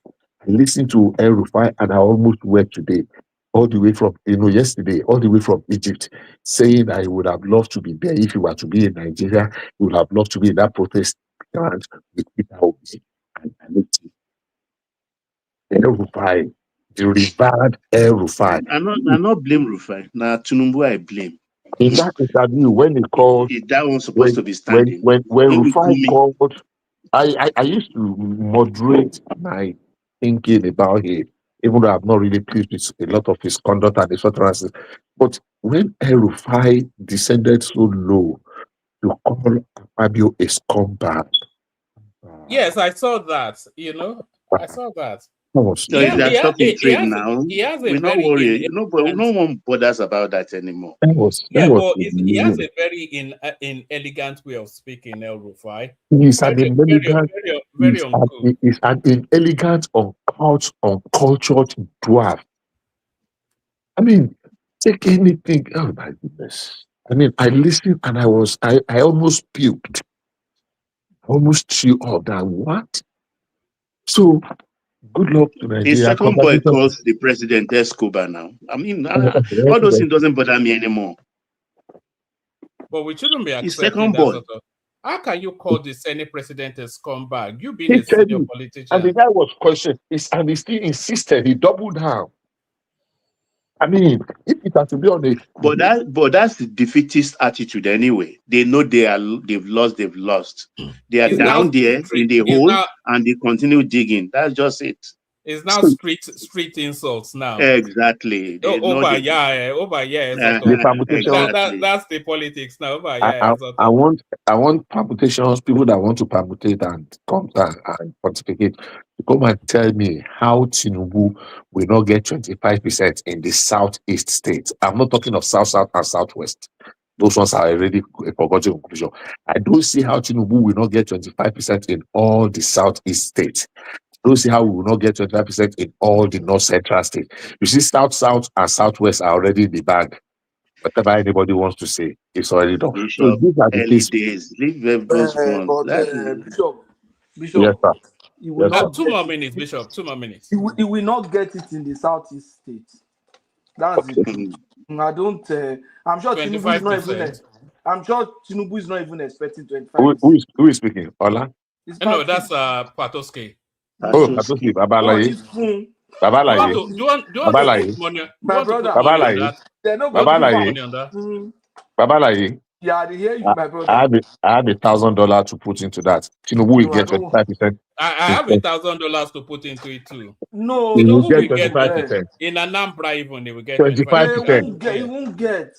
You know what I'm even asking? Patoske, don't gamble your money. I beg you, please. I know Tinubu is not even considering them. So Tinubu's not putting. He's considering them. You know what I'm even you people are saying 25%, but I don't. No, I've been very moderate. I've been very conservative. Koniri. You know what I'm asking? This obedience that I'm asking for. You mean right across all the 5 states? It won't get in one. Yes, it won't get. I don't. Okay, you see now.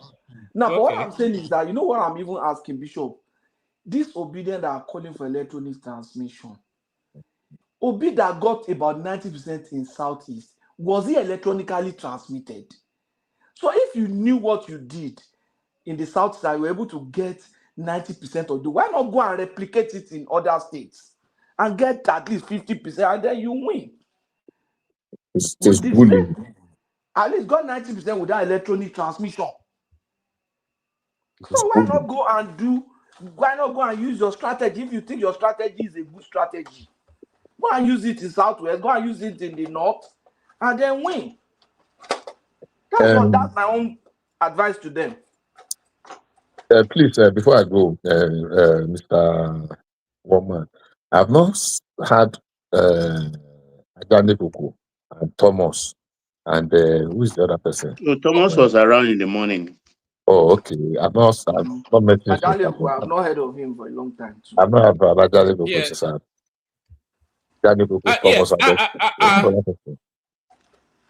I'm in touch with He's listening. Don't worry. Ajale Koko is listening. He will drop in. Don't worry. We are waiting for him. All right. So congratulations to Nigeria and congratulations to National Assembly for not allowing themselves to be bullied and stampeded into doing the bidding of the people that just want to sink Nigeria at all costs. I pray Nigeria will continue to win. God bless everyone there. Yes. I was going to say I'm in touch with Adanle Koko. I think he's somewhat disenfranchised with politics at the moment, you know. Okay. So, but he is well. He does listen sometimes.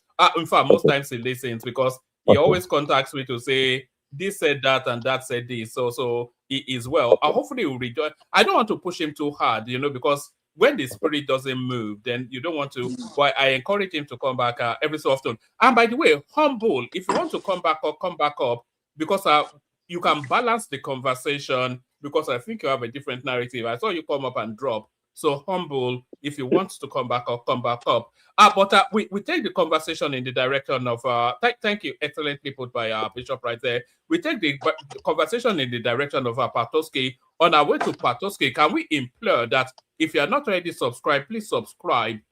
If you have not clicked on the like button, please click on like and subscribe. But Patoski, what you were saying about the 90% that Obi got in the Southeast, right across the board.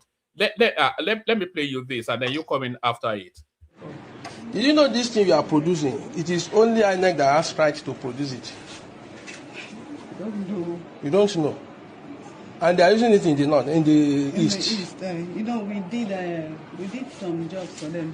Okay. Oh, yeah, God, please. Yes, because I'm calling the police right now. I'm calling the police right now that the INEC something they want to use in the east, you are producing it in Lagos here. God, please. I don't. So who gave you this project? No, we did some job for white people. Yeah. White people in the east. Yes. That's how to vote and all those things. Okay, who is white people? Senator. One senator.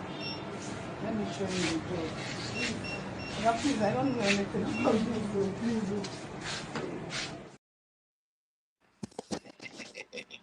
I am a chosen. Now chosen woman, they print. Can you hear me? So we all know how Obi got we all know how Obi got 90% in the East now. We all know.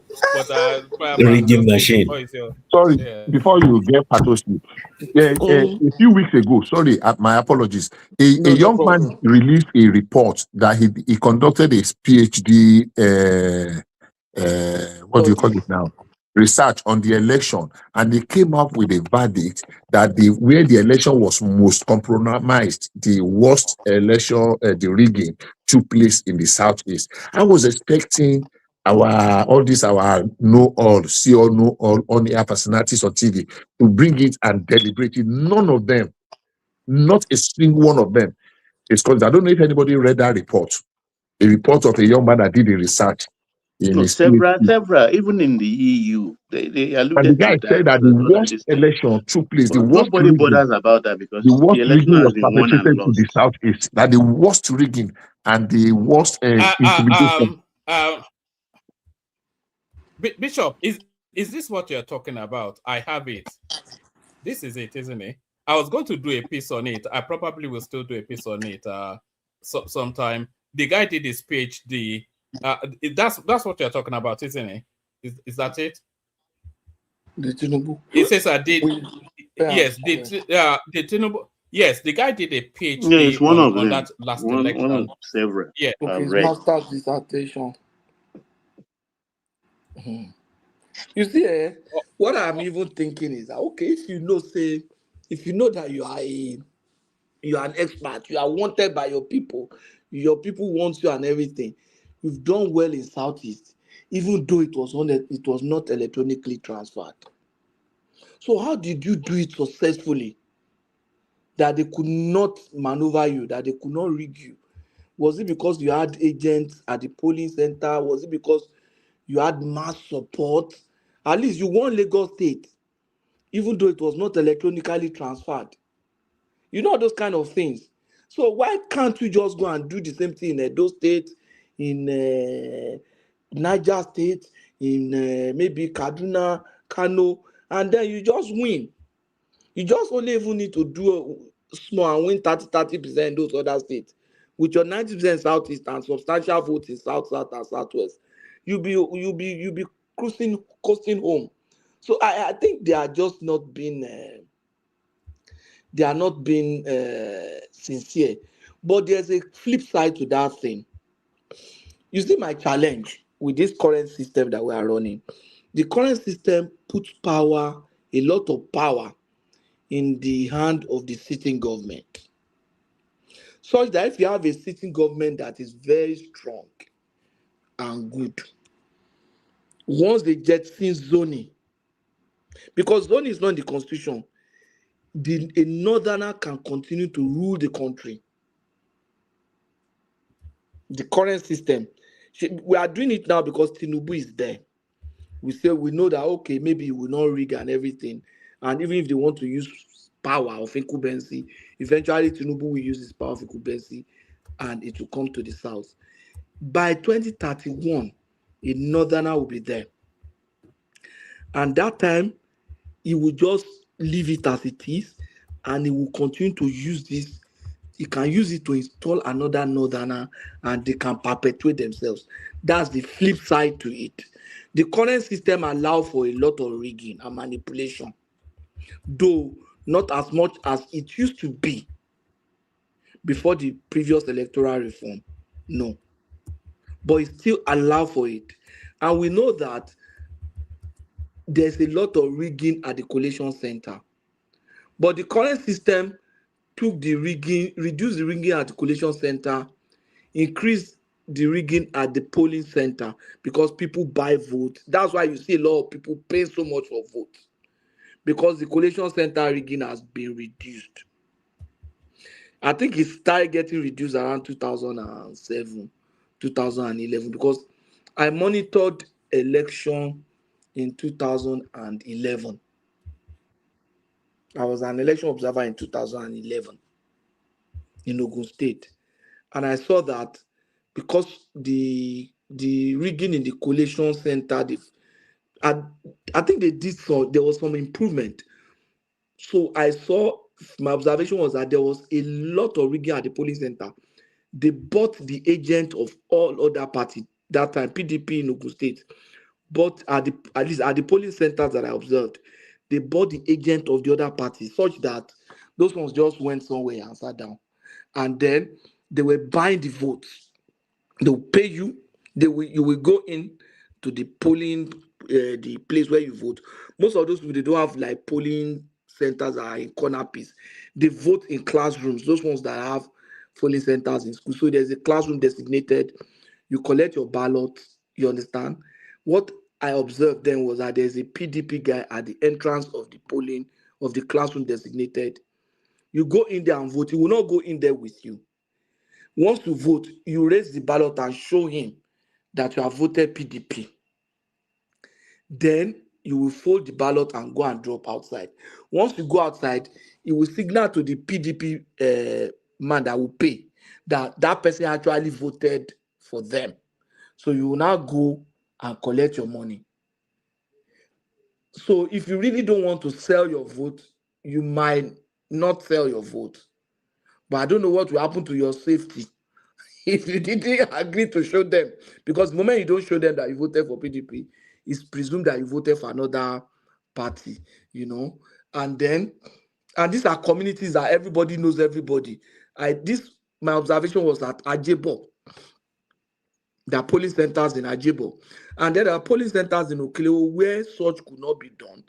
I saw PDP talks, go to polling center, carry the ballot, broke it, scatter it, and poured it in the drain. Because then Amosu was running against the PDP candidate then. So it still allows for those things. But I think Tinubu needs to sit down as part of his reform. Is first and foremost to first of all, with this National Assembly and with opposition, they have to have brain, because then we're looking at Obi. If Obi wins and leave the place, what will happen to the country? We must correct the current imbalance in the geopolitics of Nigeria. You understand? Where power, state, and everything is tilted more to the northwest than other geopolitical zones. That has to be addressed. Once all those things are addressed, divert more power to the state, increase derivation. States that are making money should be, you understand, they should be the one that are controlling majority of the money that is coming from their state. Not an instance where gold is being mined in Elisha, and the gold that is being mined in Elisha is going to the federal government, while the gold that is being mined in Zamfara is going to the pocket of the big boys in the north. Not where oil is being mined in Niger Delta, oil being drilled in Niger Delta, and then majority of the oil licenses are to northerners, and then the money is going to the federal government, whereas we have some minerals in the north, lithium and the rest, some other mineral, gypsum, other mineral, they are going to the pocket of the boys in the north. That has to be addressed. Once that is addressed, state has money, there's state police, there is the derivation in my state. I have oil, 80% is coming to me, only 20% is going to federal. Nobody will care again who becomes president of Nigeria. If they like, let the northerner become everything, or the southerner, nobody will care. Especially people from the south will not care. Because what's the after all? When somebody from Edo State, a governor can have close to maybe 20 billion every month or 30 billion to run the state. You understand? He wouldn't care. Why will he go and put his head in trouble and there'll be so much noise and everybody will be blaming him for every problem of Nigeria when he can manage and just take only the blame for Edo State problem? So those are the things that need to be addressed. Once you do that, then you can reform this thing. But as it is today, if they don't reform it and Tinubu eventually goes in 2031 and it goes to the north has the numbers and the current structure to perpetuate themselves there. It's just a gentleman agreement that they have that is making it to be north and south now. The Tinubu almost lost it now, if not for the argument and the way he fought. You understand? He almost lost it. Even when we say it was turn of the South, if Obi had joined with Atiku, Tinubu would have lost 2023. We all know that. So we cannot be relying on that. We need to correct and address the geopolitics imbalance that is currently existing in our system and structures. There must be fiscal federalism. Everybody must control his resources. Everybody must control his money. Everybody, then we need to have some power of force divert to the state, the police. You understand? I can put police in my own forest. If I don't want open grazing in my state, I should be able to have the power, the military power or the police power to enforce that law. What's the sense of passing an anti-grazing law and I don't have the wherewithal to enforce it, to be able to arrest the culprit and put them to court and stand as prosecutor to them? So if they are state police, they'll be able to stand as prosecuting witness. They'll be able to, you understand? It is something that needs to be addressed. That's the big picture. If not, we'll say, oh, it's our turn. Nigeria will not go anywhere. With what we are seeing today, if you divert power and everything, any state that wants to remain in poverty and be pursuing Arumanjeri and be promoting it, that will be their own problem. Why should I be worried about what the Arumanjeri that is happening in the north?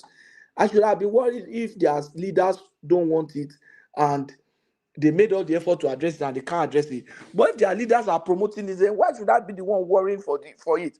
The person will get headache, say no, get headache. Up till now, they are not seeing it as a problem. This security in their place, they are not seeing it as a problem. Every effort to help them now to address that issue is being seen as a target, this thing against the North. That was the problem they gave Jonathan too. Oh, he's targeting the North. Tinubu is talking about it. He's targeting the North. When Buhari was trying to do small fight there, he was not targeting the North. So these things, we cannot continue like that. It's not a matter of who becomes president or which electoral system or whatever. Tinubu will leave now, and that's all. Then I will just close with this. When you look at Obidients, for example, they are not pursuing ideology. This is their effort to make for electoral reform. It's not because they want electoral reform. If they have a reform If there can be a reform that will make Obi become president, they will do it. But the question I ask them is this: tomorrow, what happens if Obi becomes incapacitated? I'm not saying that I don't wish him dead. I don't wish him. If they don't, it's just built. They don't have leader. It's not. They say the ideology is even the one controlling Obi. What if Obi buy tomorrow now? So what will happen if the hope of Nigeria actually lies in that movement? What happens? Or is Obi not a human being? He can fall sick now. Look at all the noise about Buhari that time. Buhari did first time. During first time, he took you and look at everything about his government. Who is the next person in that government, in that movement, that can speak and call everybody to order and say, let's rally around this person? Aisha Yesufu. Aisha Yesufu. Okay, maybe, I don't know. But I think these are the things that they need to start thinking, instead of pursuing one individual selfish ambition and things like that. And the individual selfish ambition that now pretend that as if it is not an individual selfish ambition. So let me just close with this. We should be looking at the bigger picture. Let's look at the flip side. If we do electronic voting now, if we do electronic transmission of results now, we don't have the capacity. And when you say you don't have the capacity, people say, oh, they feel that you are not sincere. No, we currently don't have, and it can create some problems too down the line. But the point is that by the next election, we should be going beyond even electronic transmission of results. We should, even with that electronic transmission, we should put up systems and structures that will make our election more transparent. Look at that option A for that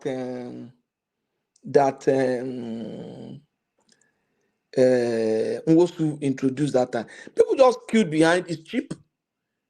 People just queued behind their person, and they counted. When I voted that day in Ibadan, we already knew MQ already won in my polling center, because we counted that. We just queued and they counted everybody, and all the agents were following the count, and they signed the form E07, whatever they call it then, and that's all. And then they took it to the collation center. You understand? No need for just accreditation. They accredited because we went with our name and voter card. Yeah, that's all. The voter card themselves didn't even carry our photograph or anything. It was just your name and the card. That's all. So I think we need to find a way that will tighten it, not the way that will also allow for manipulation. Because when they say IREF, upload result, if they upload result, some people can hack that platform and be uploading all that result just to rubbish it, and then say that so and so person have won. They start seeing several copies of the same polling unit results carrying different numbers, and then one will come, say will be one, another copy will be there. They'll say Article 1, then now say Tinubu. You understand? That's the law of confusion. 2 more minutes, Patoski. That's the law of confusion we are looking at there. So my position is that Tinubu should look at the flip side also. In case he leaves, what's the implication of the current system on the country? My fear is that this current system can perpetuate a northerner in power. Thank you, Woman. All right, brilliant. Excellent. Yeah, Woman, please, sorry to disturb. Did you, that record of how the regions share the FAC in 2025, I don't know whether you presented it in your opening. Did you send it? Yeah, I sent it to you. The 6 right. regions, how much they received in 2025. Southwest received the least.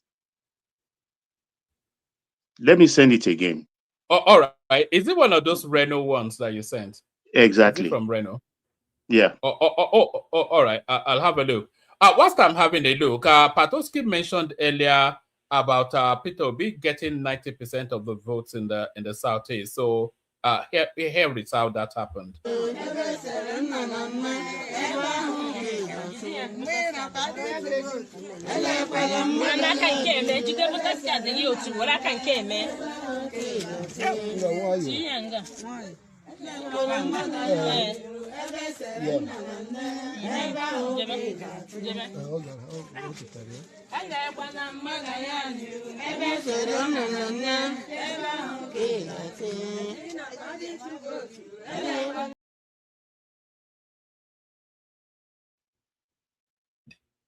They were not even bribing them with gala as Soludo did. They were literally forcing elderly women to thumb print they were holding their hand and forcefully thumb printing it.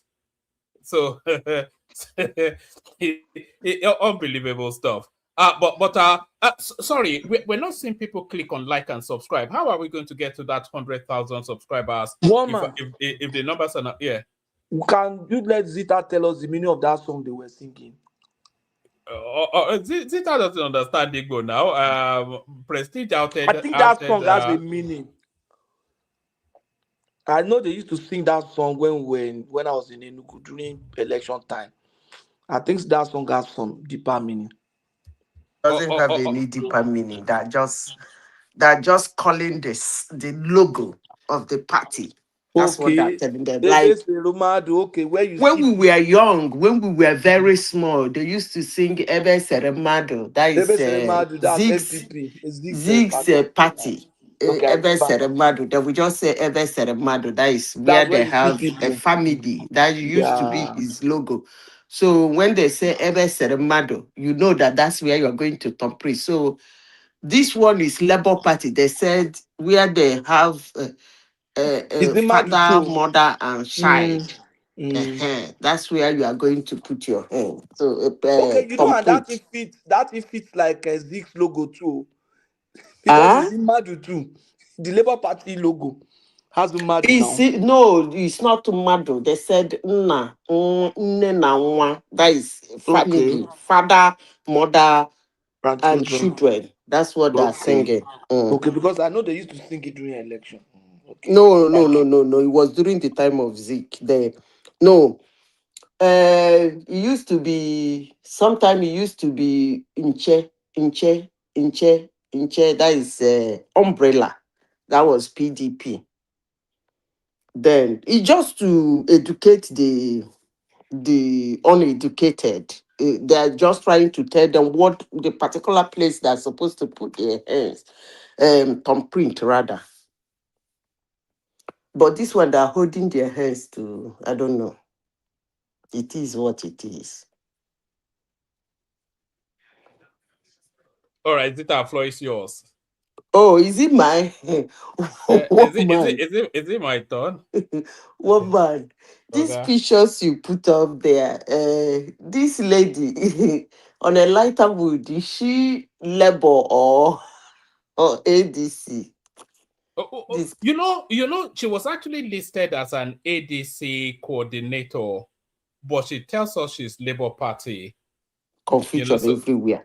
And also the new chairman of the Labour Party, she was Nana something, the one that's Nena D. Usman. Nena D. Usman. She was also listed under ADC as a functionary, as an area coordinator, but then she's also the chairperson of the Labour Party. So, you know. One man, you see, let me get some clarification from you before I speak. When they say real time, is there any way you can explain to me? Are they saying the votes are supposed to be transmitted as they come, which is equal to electronic voting? Exactly.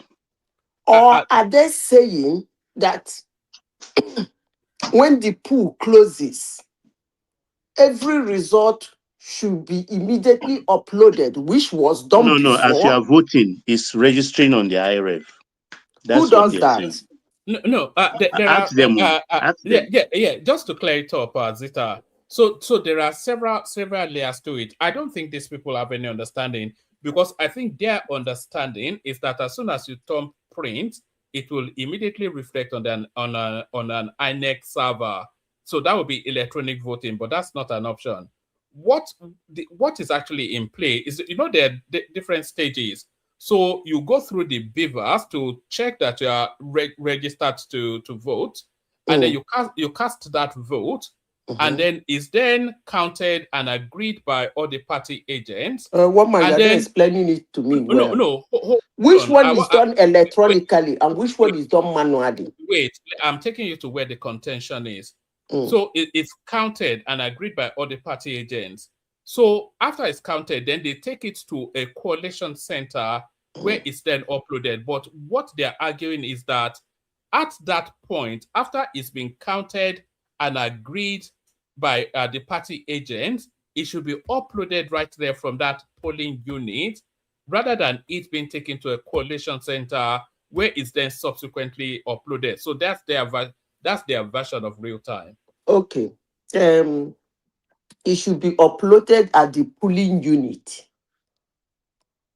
Where in the world is that one done? Do we even have the infrastructure is the thing? No, because we don't have electricity, we don't have internet, and you are saying, no, the closest in the world that do something close is New Zealand. And they don't upload their result until the poll closes. That means the whole country time and voting time has to shut down. Like nowhere in the country they are voting again before the uploading. You start seeing it. So I do not know what they mean, because sometimes pool might close in Yaba. Some people they know Shodi. Because of one reason or the other, they are still voting. So are you saying that Yaba closes? Or let me use a look. Some polling units in some local governments, they are still voting. You will upload a particular polling unit into IREF. Are they okay? Who does that? Election is going on. You are uploading results. Who does that? Anyway, one man, that is by the way. You see, this English language, they make it so beautiful. Real time. Real time. And when I look at the people who are talking about transmission, Rita, Nigeria has their own special dictionary. Yeah, of English. It's actually very funny. You see, woman, sometimes when I speak, some people don't like me because they believe I'm hitting on somebody.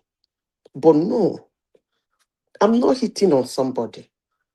I am somebody who is for justice. I don't care who it is for or against. Tinubu was called a bullion van man. Woman, do you remember? That's one of his names.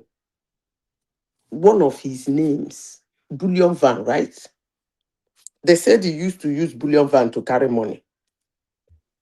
Yes, and there is, among the people demonstrating, one of them too had a bullion van money. And he has never been called a bullion van. That same man is standing. Rotimi Amechi. Which Rotimi Amechi? Peter Obi. Peter Obi is standing in front of National Assembly talking about electronic transmission. And that's one man that carried money all the way from Anambra to Lagos. And the excuse he could give to anybody who cares to hear is that the contractor said he wanted cash. And he didn't deem fit. I remember that story. It was 250 million naira in raw cash. Do you know where they intercepted that money? It's number 7 Aerodrome Road at Papa. Do you know who owns that property? Do you know who owns that property? Next International. Woman. And he didn't even deem it fit to walk into the bank and then write the check, give the banker, and say, Mr. Man, you say you want your money cash. Oh, yeah, oh, I don't they go. Make una wire the cash, give him. He carried it. No transfer, No, no it's transmission. government project too, not All his the way personal from one. Anambra State. Cash withdrawn from wherever that the man cannot withdraw it from wherever. Do you know who that money? Do you know who that money belonged to? I don't know. It was the local governments. It was the yes. well, well, woman, and at that time, just as they are salivating on real time, that time Nigerian got this new internet banking. Nigerians were salivating on internet banking, where you just sit down in your office, you transfer money, boom, to another person's bank account. And this liar stood in front of Nigerians and said that a contractor wants cash, 250 million naira cash. And he too obliged, because that contractor is the only contractor and he is made in heaven. Without him, that job will not be done. And woman, look, the only thing I understand from what happened 2 days ago is that these people ain't got no cards. They're not serious. I have said this and I will continue saying it. If this is the way the cow wants to get to Umuahia, I can promise you the cow will not get to Umuahia. Because I actually do think they have something somewhere, cooking somewhere to unseat Tinubu. Is it this? These people are just unserious.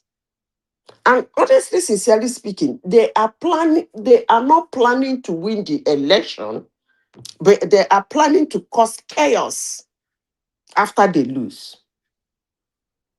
That's exactly what they're planning. That is the only card I think they have now. Card to call for military to take over, to turn Nigeria upside down, to demonstrate and break things and do things, and then try to show the world that Tinubu is not liked. Just as the media and some unscrupulous humans in America keep trying to project to the world that Donald Trump is not liked. I would like not to be liked that way too. But it is what it is.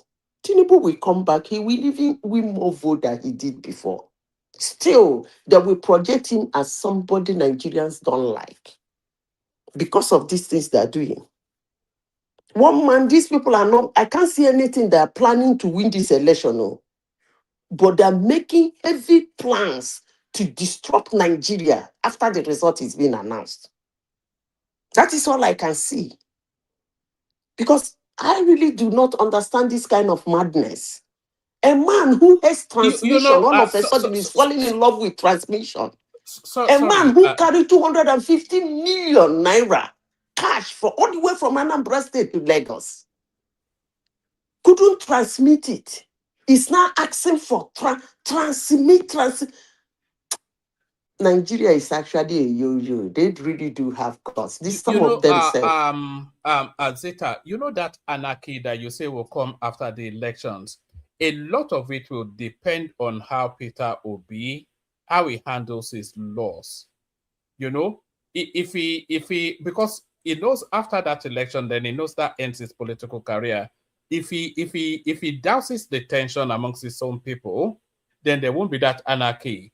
But if after he's done this cycle around the courts, etc., and it's still going on along the same line that is embarked upon, then he can burn that country. But because, you know, the government would not hesitate to arrest him because he's no longer in play politically. So they can't say, oh, whatever it is anymore. So they can arrest him if he continues to foment trouble after the elections. They can arrest him. They can't arrest him now because he's still a political actor. But after the elections, if he does the cycle, the Supreme Court, everything, and it tries to rile up his people to cause havoc in the country, they can arrest him, and they should arrest him, and they Throw almost him certainly will inside the arrest him. cell. Yes. Abandon him there for years. Honestly, because one man, honestly, sincerely speaking, these people are not making any move to win this election. Look, politics is a dirty game. Somebody says something very striking here. He said they did not transmit real time. Obi won how many million percentage vote in the Southeast. He should still use the same, but I have said it here severally. I say you cannot rig where you are not wanted. I will keep saying it. All elections are rigged. Believe it or not, it depends on how you want to rig it. But one thing is sure, you cannot rig where you are not liked and wanted. You don't try it. It will be catastrophic. So the same way they did not do their so-called real time, I don't even understand what kind of English is that. The same way they did not do their real time in Southeast and he was winning 90% votes, 200% votes, he should use that same techniques in Lagos, in Abuja, in Nasarawa, in Kano, Kaduna, all those places. He should use that his magic wand that he used in Southeast to get votes the other place. That's how to play politics. Period. Look, these old cargoes, they should stop disturbing Nigerians. So, honestly, sincerely speaking, they should stop disturbing Nigerians. Each and every one of them have the opportunity to make Nigeria a better place. In their own little way, they were given opportunity to make one part of Nigeria okay, or the other part okay. But they did not. Now they're looking for jumping into the head of the main place in Nigeria. When the woman, do you have another topic? I don't really like discussing these people, honestly. I have said it. All the And let topics me are close by saying Yeah. this on this topic. I still wish if Atiku will listen to the voice of reasoning, is it how they say it? Or voice of reason, he should please do not run. ADC or LP or SDP or ADP should give Obi that ticket. Even if it means as him and his political headless mob believe that he's a beautiful bride and therefore he should not do primaries, they should just call him and give him the ticket. Let them give him the ticket. I actually want Obi and Tinubu ticket in 2027. That would be shellacking. I want Obi and Tinubu to be every other person. Stay clear. If you want to support Tinubu, support Tinubu. If you want to support Obi, support Obi. Let them go to the field. But my problem is that this is nyeme. So I went to what am I saying is that I went there. My voice is even more manly than the bagger's voice. I was walking down the road, and then an old woman say, Peter. I say, Ma. He say, Peter. I say, Ma. He say, Peter. I say, Ma.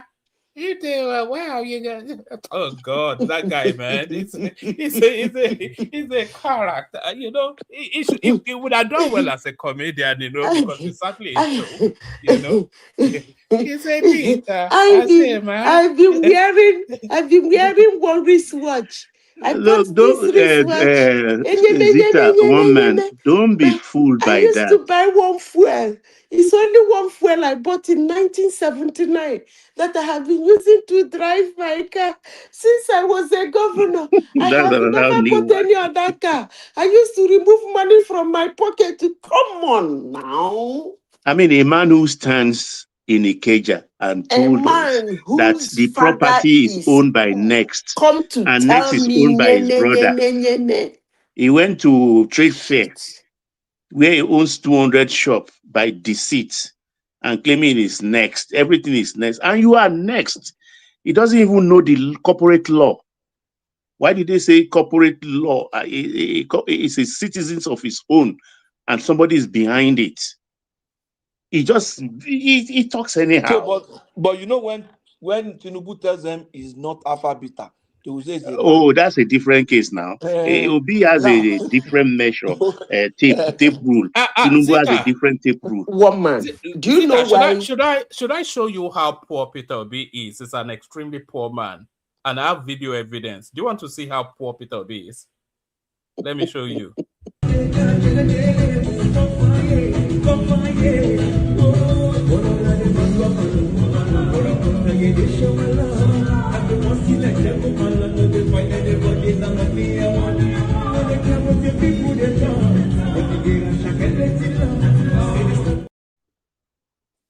When was Do this? you No, it know was that was 2 one weeks man. The ago? husband was there.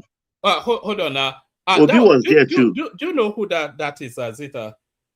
I think is it not his wife? Yeah, that's Margaret Obi. Obi came with her, and Do you know she that? went to different place to sit. Do you know that what that woman is wearing in jewelry is it will buy a medium-sized house in the UK? What she's wearing in diamonds and pearls, it No, will buy a he bought it. medium-sized house in the In fact, UK. he did not buy it. It That's was the better part one of madman one day that 400,000 picked pounds it right and gave there. it to his wife. Idiot. The guy said, Look, "It's a eh? look, Eh? One man. Some people think Obi is of much importance to us. Hell no. As long as I'm concerned, I treat him the way Tinubu treats him.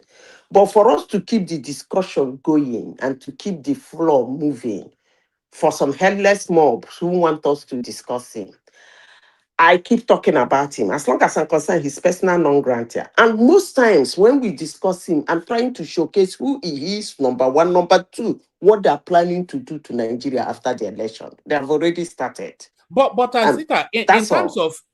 of image managing and rebranding people, I think what we are seeing with Peter Obi is a masterclass.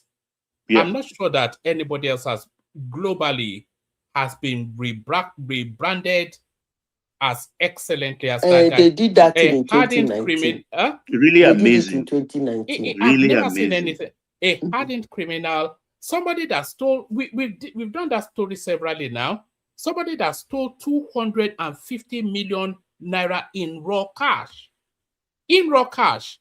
Rudolph, he did a clip mocking him when he stole that money. He is now his biggest champion. All these things. Somebody Amazing. Do you know the annoying part somebody of that it, parks the woman? economy of his state in his own personal bank. no, that's the woman. tribal sentiment now in Rudolph's case and all those. Exactly. I It's agree. not even It's tribal tribal. sentiment. I think it's economics. I think it's more economics than anything else. But But it's quite frightening the way they've turned completely. Do you know that Chris Ngige at the IGR in Anambra State, up under Chris Ngige, if this is National Bureau of Statistics, so not me talking, it fell sharply. It was one of the worst. The IGR and the poverty index, the poverty was elevated marginally under Chris Ngige. It dropped to one of the worst in the country under Peter Obi, and then it spiked up back to a positive under Willie Obiano. So the two governors that is sandwiched, they elevated that space out of poverty more than him. There is no abiding legacy. There's nothing in Anambra State now that you can go and point to and say this is the legacy that this guy left Maybe behind. the brewery. He built no champions. He did nothing. You know, Peter Obi told us that he handled $500 billion in the course of his two terms. $500 billion under that exchange rate. What impact of $500 billion are we seeing in Anambra State now? And they are telling us this guy can walk on water. No. You are even going far. The word they are using to hit on Tinubu today, which is security. When Obi was the governor of Anambra State, insecurity was a very flamboyant business. It was extremely lucrative and flamboyant. To the extent that when Obiano took over from him, Obiano personally inspected the demolition of, he said he used caterpillar to crush their cars, bulldoze their houses. He declared state of emergency in security in Anambra State. Immediately he took office. Go and read it. That one, they can't remove it. It's still online. To the extent that Buhari thanked Obiano, said, thank you for not seizing those properties, because they were telling Obiano to seize those properties. Obiano said no, that if he seized the property, that when he leaves office, the person coming after him might hand over those properties to those vagabonds. Ritualists, buying, money ritual, stealing, name it, was the order of the day. So Lulu is still wrapping them up. It's still wrapping them up till now. Those ritualists and do you know that this and he still come out to say do you know that look, these guys piss me off, honestly. Do you know that it's marquee achievement that they vaunt around all the place, that it took Anambra from X in education to #1? Do you know that when Willie Obiano, I'll bring the articles out, I'll bring all the clips out if anybody wants to see them. Do you know that when Willie Obiano came in, you know, because there was a lot of pressure, the pressure had already started mounting in Peter Obi's administration, but the pressure from WAEC got too much. And Willie Obiano, within the first 3 months of his administration, he closed down what they called miracle centers, about 500 of them, which is where they were. Anambra people are naturally brilliant, so that's not a disparity. I'm not at. You are a good example. And where they have the highest, yes, highest exam fraud in the history of Nigeria. Yes, please, it's Imo State people that are very brilliant. They were closing down all these miracle centers under pressure from WAEC within 3 months, and and they rebrand this guy, and you wonder if this is the real. Do you know the annoying part of it will be the annoying part of rebranding of Obi is that after 2019, most of the things about Obi that you click away in Google, you put it, you don't see it any longer. I was shocked. Yes.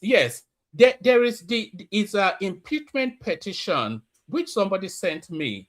And I misplaced it. I've been looking for it ever since. No, you can't see it. It's been deleted from the internet. Those things are in the cloud now. Unless you are into tech, you can go and bring there's a lot back. of things embedded in that impeachment petition. They did what they call reputation cleansing for him when Obasanjo forced him on Zita, do you know in that impeachment petition, a lot of things were these are $250 million that is stole. It was in that impeachment petition. It was one of the things leveled against him. But one of the key ones that was leveled against him, there's a guy called Paul Ododiem, and that Paul Ododiem is his business partner in Next International. Do you know that all of the contracts, a good 90% of the contracts in Anambra State under Peter Obi went to that guy? And do you know that there was no recourse to parliamentary oversight? There was no due process. It was just awarding the contract by fiat, and then they will come across this story and say, "Oh, they came with the budget, and I fall Okafor. I say, can you do it?" He said, "How much can you do it?" I say something. Okay, go and take it. I send you 10. It was packing all the contracts to that Paul Ododiem, which was his business partner in Next International. That It guy was all is in a broad day criminal. impeachment petition now. The guy is hardened Woman, do you know? Let me say something that will shock everybody. You see this one that's saying Biafra, Biafra. Let's assume Nigeria allow Biafra to go. That Peter Obi cannot even be the president of Biafra. Now, me, they tell you, he can't win presidency in It's not Biafra clever land. enough. Look at the quality of people we have in the Southeast now. How will they manage? Look at the quality now. Are they going to pick him talking over rubbish. Kingsley Moghalu or Soludo or... You cannot I mean, be the president of Biafra, not to talk of, I don't know. But wait, hey, woman, I have shown my disdain on that guy on this platform as much as I can, as long as I'm concerned, his personal non grata. Let me But ask you. as that's the why they're music after comes on, you. we That's discuss why they're him. after you. I will Zita, never let force me you ask to you a switch on your question. camera because you'll be at One risk man, from this. please let me ask Zita one question. Yeah. Zita, I think, why are we discussing Obi? Why are we not supposed to be discussing their policy? What are they going to change? Why is it that it's only this thing that we discuss about them? We are not discussing something that will move. Are you asking me the question? Or are you making a submission? I'm asking you. Okay, let me answer you. Why we are not discussing their policies is their anger at none. That is one. Why are we not discussing their policies is because they have not showed us any. Why are we not discussing their policies is because they are not doing anything. They want to do Is that different. not what And let people me supposed to finish now. They want to do different to unseat Tinubu. What they are planning is that is to not what disturb the Nigeria question? after the election. So Is that's that why not we are the question discussing them. in media the people supposed to be asking them? Why are we following frivolous things? No. Electronic transmission They and all want those to things? disturb Nigeria after the election. That's what they want to do. So that's why we are discussing them. They want to destabilize Nigeria after the 2027 election because that's the only thing they got now. How to set Nigeria ablaze after the Zita, election. do you remember the narrative of how this guy extrajudicially pied about 200 people and threw them in a river? Do you remember that story? He will tell you is what do they call them? Without any recourse to law, he just had them pied and threw them in the river. Because they were against him. Hello, woman. Yes, Uncle Benno. Yes, I knew you couldn't bear it anymore. We're slaughtering your man. Good to have you here. No. I just wanted to ask when it's gonna be my turn. You know, I have to obey now. Yes. So Zita, 2 more minutes and then we'll move it on. Sorry, Benno. When we get into Peter Look, Obi, unless you have another topic.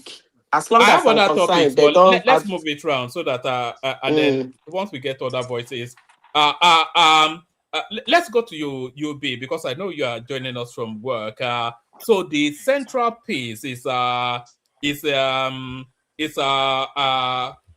Akpabio inviting the Obidients to take a running jump over a short bridge, to go and hug transformer.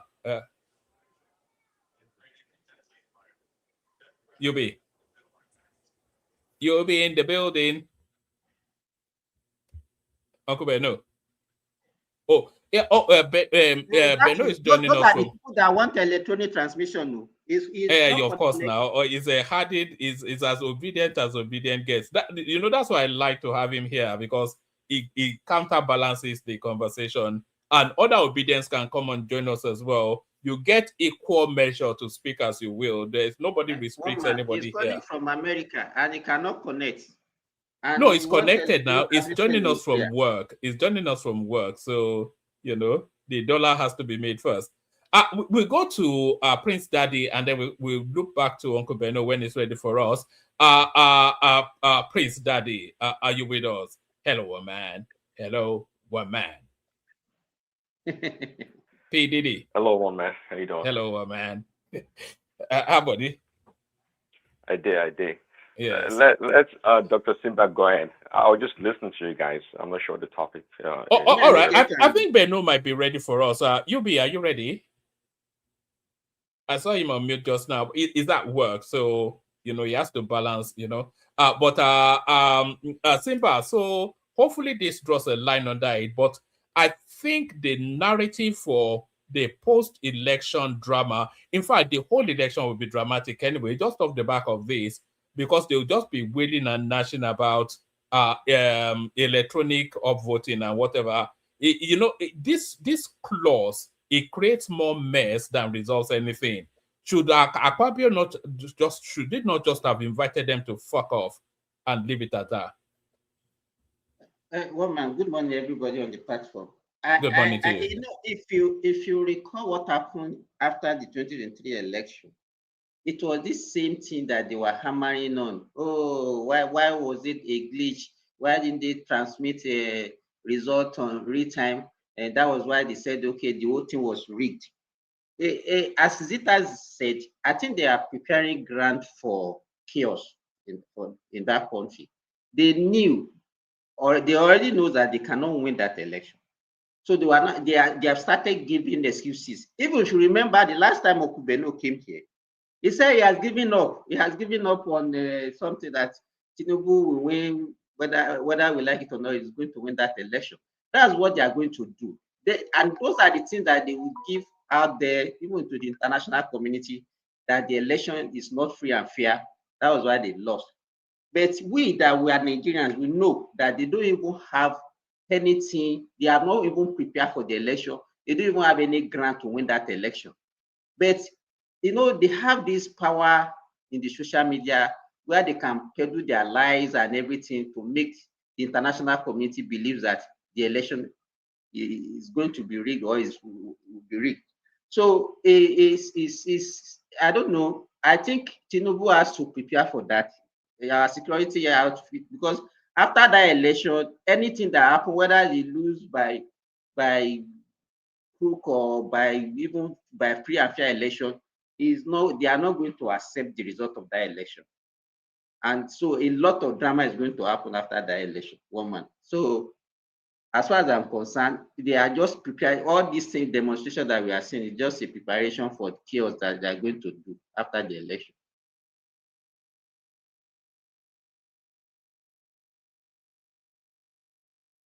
Yes, I couldn't agree more, actually, because I'm not quite sure what the fixation is with electronic transfer.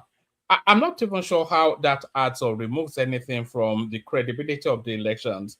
Okay, let's see. 1 month. Can we see what is going to happen today? Are they going to leave the street today, or they are going to continue their demonstration?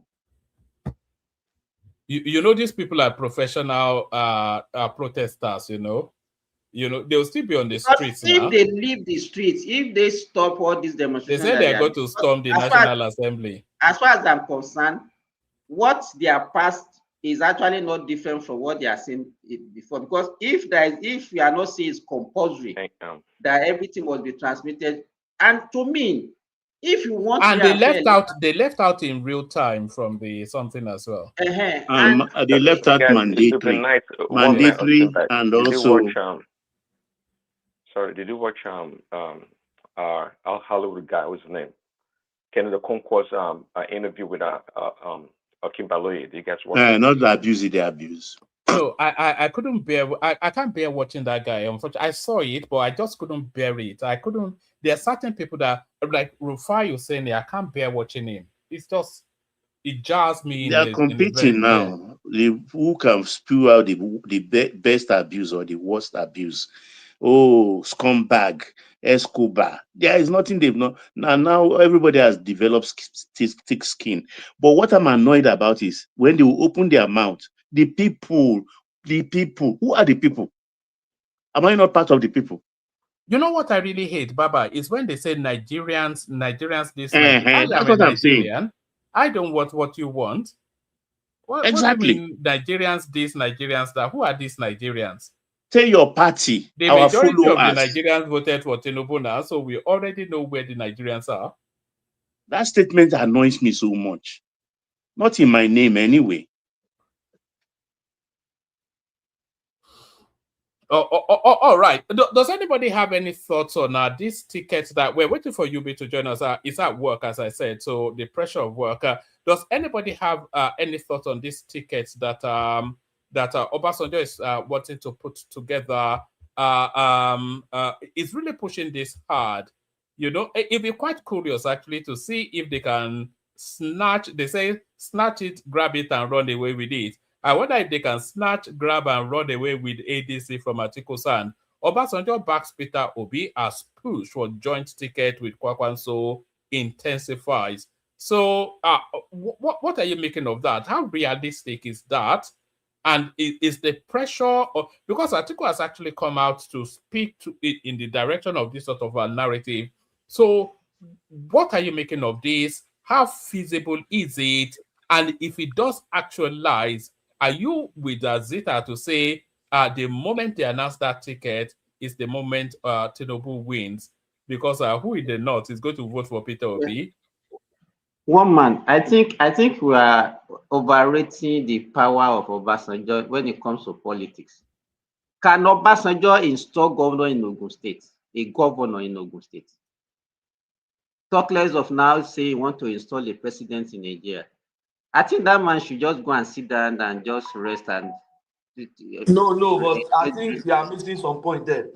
He's not trying to install, he's trying to mobilize a ticket.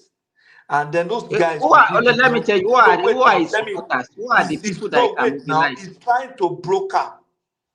You can be a broker, even we that don't have supporters. We can be the one who knows Obi and who knows Kwakwanso. You are a friend of both, and then you can help them as a facilitator to agree and reconcile their differences, and then they run. The implication of that is this. Northern vote, Kwakwanso will get more now. And that the more that is going to get it from Atiku. How? Let me ask you, Patrick. How would Kwakwanso get more northern votes than Atiku? Because now he's going to work. He has hope that if I do, he's not going to get more than Atiku. He's going to take part of delegates. Let me finish. He's going to take more vote than he got last time. But that vote is not going to come from Tinubu's vote in the north. It's going to be Atiku's vote. So he has reduced that. He's going to be reducing Atiku's vote. And that strengthens Tinubu's position, just like Zita said. I agree with that. Because they are now reducing Atiku's vote. We have to talk about primary first, too. It's going to broker a ticket. Are you not aware that Atiku is trying what they're actually discussing, Patoski and Simba as well, in the ADC is to, before the primaries, agree on a consensus candidate. That's what that's not going to happen. That's not going to happen. To get Peter Obi has to be through. Peter Obi cannot emerge through primaries. So if it's ever going to him, it'll be. Yeah. I'm hearing that Atiku is planning to go to his party. That the party he has proposed to register will soon be ready. What's the name of this party? AAC. Yeah. No, they've registered NDC. Is it NDC? Or NDC and one other party. AAC. So I think from what I heard, it's going to go there. Because this ADC was Obasanjo's party. Obasanjo had, before now, he had a very strong influence in that party. Was it not maybe Kachuku that owned that party? No. Let us imagine a situation whereby Atiku leave ADC. Who will be left in that ADC? If Atiku leaves, Abubakar Malami and the rest of them would leave as well. So where will the ADC get the money for the election? No, now. Rotimi Ameti will leave too. It's better for Tinubu. It's better. It's a win-win situation. I've said it long time ago. No permutation is working. Rotimi will leave. Even I'm very sure Erufai will not stay. Malami, Tambuwal, David Pantami. Mark, all of them. So Pantami has already gone back to the APC anyway. What will be left of Pantami has gone back to APC now. Yes, he has. Yeah. All those ones there, they don't even have political value. Erufai does not have any political value. again. Other than to call people scumbags. And to talk on TV, yeah. He talks more intelligently than that here anyway, so still manageable at that level. It's going to be the Profanica day. It is this It's frustration that going to is be the driving Fanica them of mad, APC. actually. It is this frustration. So they want to cause anarchy. And they, they don't know what is coming. If they know, they will better pack their batter and go back to their houses and wait Baba, till 2031. Baba, let me tell you the point. If they cause anarchy, they will only cause it in their region. When Buhari was using baboon and something to threaten people, the baboon that was bathed in blood, was it bathed in Lagos? No? It was bathed in their own region. That's to tell you how upside down thinking, the kind of upside down dead thinking that they have. I don't know the grammar to use. How can you be thinking that way? Babu is going to bathe in blood, and you are talking of your people that you are fighting. How is it different from now, Kanu? That Buhari man now. How is it different from now, Kanu? The same people that you say you want to rule, you say that Babu is going to bathe in blood, and your people too. So it's somehow. So if they want to create problem, they will not create in the southeast because of that. I know that they will not go and be buying, southeast will not go and buy their people and say they didn't vote for Obino because they will vote. And I don't see anybody trying to buy anybody in Lagos.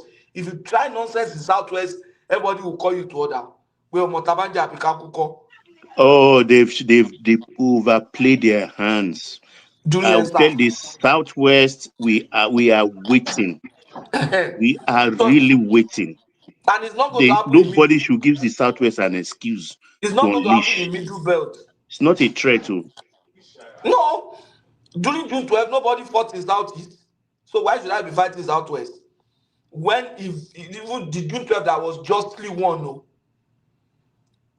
So, or you think anybody in the North Central is going to fight for Obi and Atiku? So it will be, in short, they will be on their Northwestern people will not have, it can't happen. They will just go, Obi will just cry on the TV, and then everybody will just go.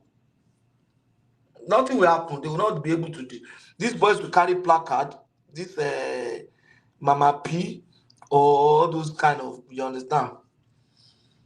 Those people, I was listening to a talk, one guy was talking and said, look, that these Obidients are the one that will never make Obi become president.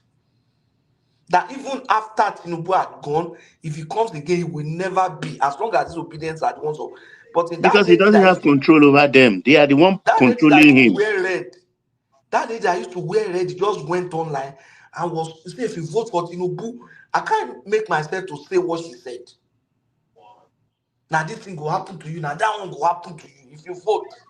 If you the supporter, all the celebrity where they support this man, now this thing will happen to you. I don't know. I've never been insulted like this in my life. I So wish we go back 30 years back. All these people, I don't know what they think the older folks are. No one can with me. Older folks know they think. Who born you? All right. I think Uncle Belno may be ready for us now. UB, are you there? You'll be in the building. Egbon, which show you they sing you be in the building. I love that song, go. It's one of my favorite parts of your show. It's a vibe today. I know that. You'll be in the building. Thank you, sir. You. Yes. Yeah. I'm actually driving, so I'm using my vehicle's mic. So in case if you don't hear me well, make it no verse. Good evening, everybody. Carry on. Yeah. Thank you, sir. Good evening, everybody. Woman, I just wanted to ask like 3 questions, and honestly, I'm not trying to be funny. I'm not trying to be insultive of anything. I just wanted to have fun, make it a no verse. So, can I go ahead and ask the question, sir? Of course, ask, and Baba or Zita will respond. Go on. Okay, so number 1 question, I wanted to know, are the people on this platform getting paid from APC? Because I won't join myself. I need money. Millions and millions of dollars. They pay me. Oh, they are paying millions of dollars. Yes. I go and jam me say Tinubu 2031. Why we're going to talk again? I don't know now. 300K every month, American dollars. 300K. Well, I don't need up to that. Just give me 5K every month. I go carry plank at Tinubu forever. So that's my question, because the reason I ask is that every time is like Peter Obi is the topic over here. And this platform is actually dishing out very good information, honestly speaking, quality information. I did a show, I think 2 days ago or something. And at the point, I have to let people know that Tinubu already did stuff that can actually make him win the vote, even without all these rackers. And I found myself using some of the things I've learned from this platform to defend that point. Because you know my people now, so many of the people were like, Ben, Abi, they don't pay you don't they campaign for Tinubu. And I was like, no, it's not that I'm campaigning for Tinubu, but let's face reality. Tinubu have done a couple of things that alone, if we have to go on a free and fair election, if the APC really want to like campaign on the basis of what he has done, I believe some people will change their mind. And I get all those information mostly from this platform, just by listening to people here, Baba, Uncle Ola, yourself, and many other brilliant uncles on this platform. So that's why I'm asking, like, right now, I was just looking out for, okay, what's going to be Tinubu manifesto? What are the things they are going to do? What is APC plan and things like that. But unfortunately, I got here, and all I hear is Peter Obi, Peter Obi, Peter Obi. So that leads me to my second question. Is Peter Obi that important and very scary that people have to discuss him all the time? I'm sorry, like I said, I'm an obedient by choice. I just like him. I just want something different from the old cargos and the recycled politicians that we have. I have no attachment to him. I don't have any connection. I don't even belong to any sect or any group. I'm just on my own, being obedient. So I'm saying that for people to know that it's not like maybe I have one thing that I'm really after. And for me, when I look at the political permutation ongoing right now, honestly speaking, if I'm facing Peter Obi, I will tell him, just drop this thing. And I'm not saying that because I don't believe in him. It's because the way the APC has been moving, and with all this, can I say, election bandits that we have in Senate, everything is guaranteed already. You have the governors, or the entire south, east, southwest is short for APC, and APC still have some stronghold in the north. So why is Peter Obi giving people so much headache? Like Peter Obi, Peter Obi, Peter Obi. For me, I don't see what you want to see, to be honest. So that's my question. Is Peter Obi that's so scary that it has to be subject of discussion? Those are my two questions, sir. Thank you. Okay, Uncle Beno.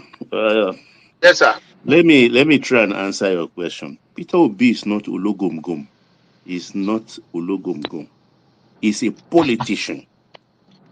He was a governor for 8 years. So he's part of the old political circus we are confronting. What is getting everybody's goat is exactly the question you ask. Why everything Peter Obi, Peter Obi? He's the arrowhead of the opposition. And he's presenting himself as Mr. Clean. So his political life has to be examined. He presented himself to administrate the country. So, we must examine him from head to toe, toe to head. So we are not doing anything wrong. In the same vein, you that are behind him are also asking the present administrator, what is he doing with the resources of the country? And I'm glad, honestly, I'm very happy with you to say it is on this platform you had his achievement articulated. Because the noise is coming from the opposition. It's not allowing people to even breathe, step back, and look at the Tinubu's government. Because this government, I'm not APC. I don't give a fig about any party, but we are presented with four choice: Obi, Kwankwaso, Atiku, and Tinubu. I listened to all the four, though to a lesser degree, I would say, of Kwankwaso, but I listened to Atiku severally, ditto for Obi, ditto for Tinubu, before I jump on Tinubu's bandwagon. And I'm glad I'm not wrong so far. So good. Because I will always refer people to go listen to the Nigerian Summit Group. Not a debate, but they took 55 minutes, 58 minutes, each candidate. They questioned them. And Obi was the worst. Obi was the worst of all. And everything Tinubu articulated that he will do, he is doing, and he will continue to do. Everything he told us, he said he will remove subsidy, he removed it. He will harmonize the foreign exchange window, he did.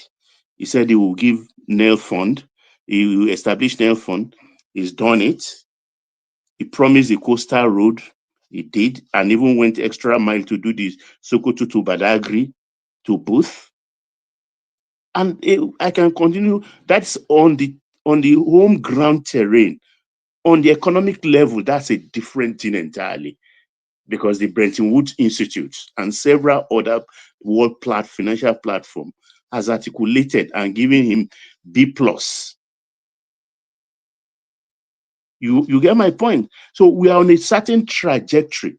And what I love about people, I don't like people who flip-flop when it comes to policy.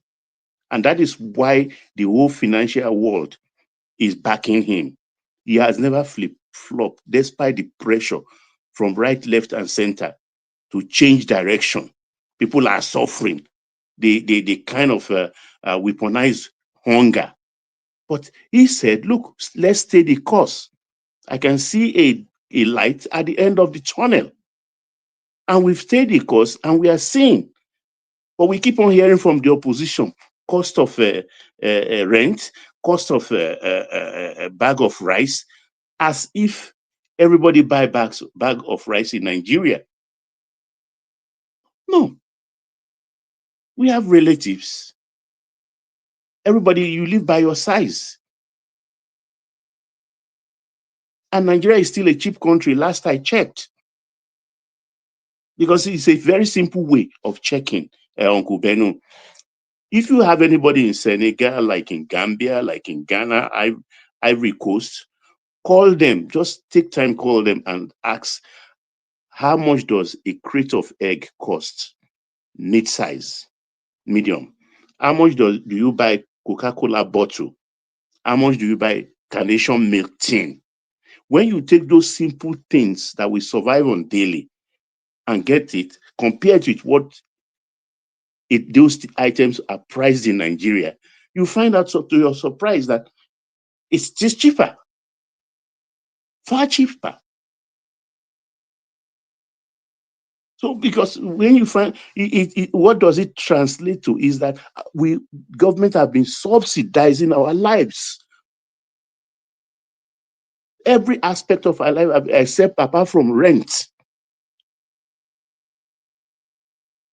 Apart from rent.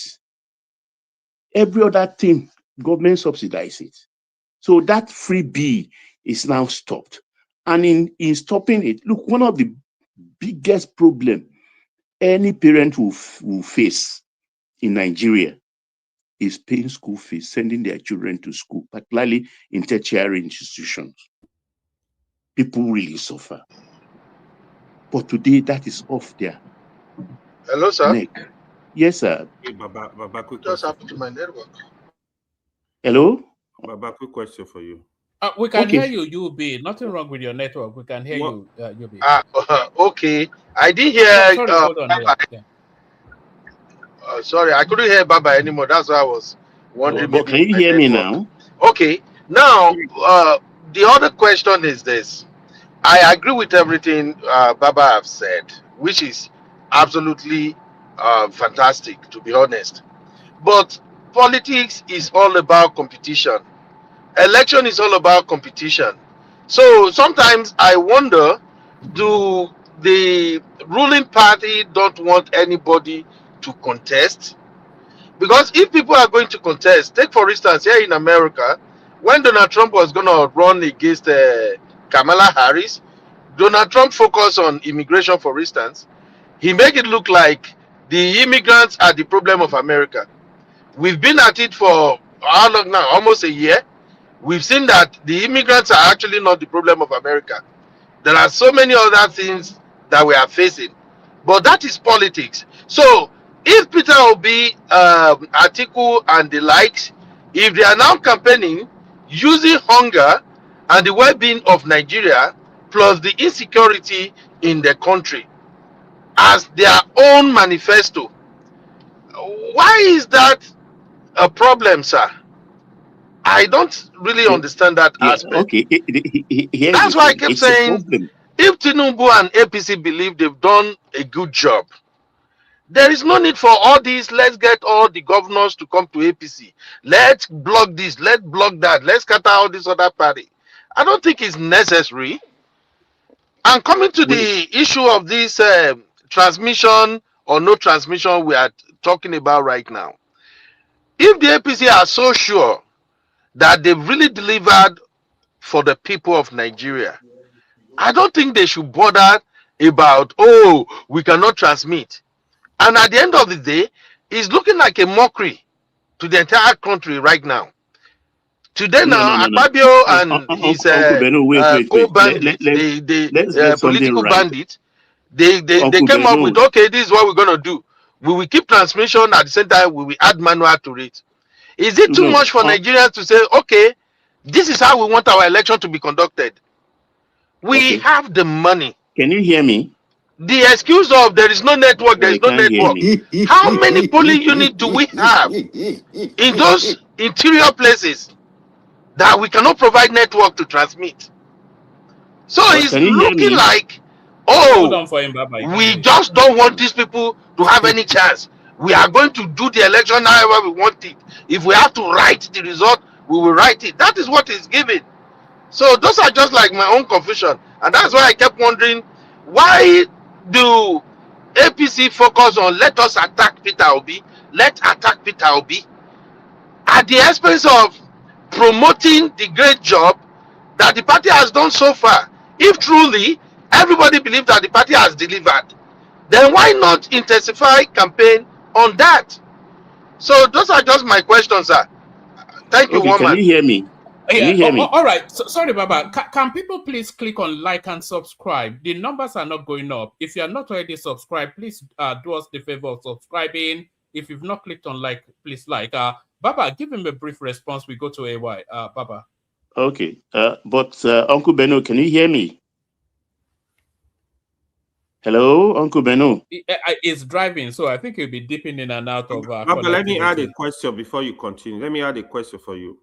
So you mentioned about the government subsidizing stuff for Nigeria. What is wrong if government decide to subsidize this for the less privileged Nigeria? Is there anything wrong with that? Okay.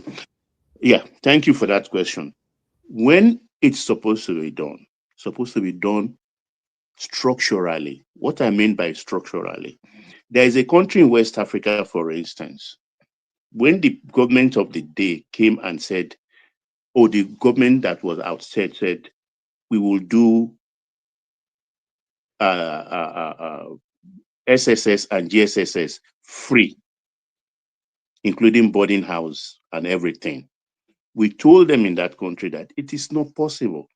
There are people who can afford, even if they have a dozen children in the highest schools there, they can still pay. So don't make it blankets. Make it affordable for those that are less privileged. They didn't listen. It brought down the economy of that country until today. It's IMF that is managing the economy. So what I mean by that is this. Those less privileged are the ones to be subsidized. But if they have to be subsidized, we have to have proper records. Proper records.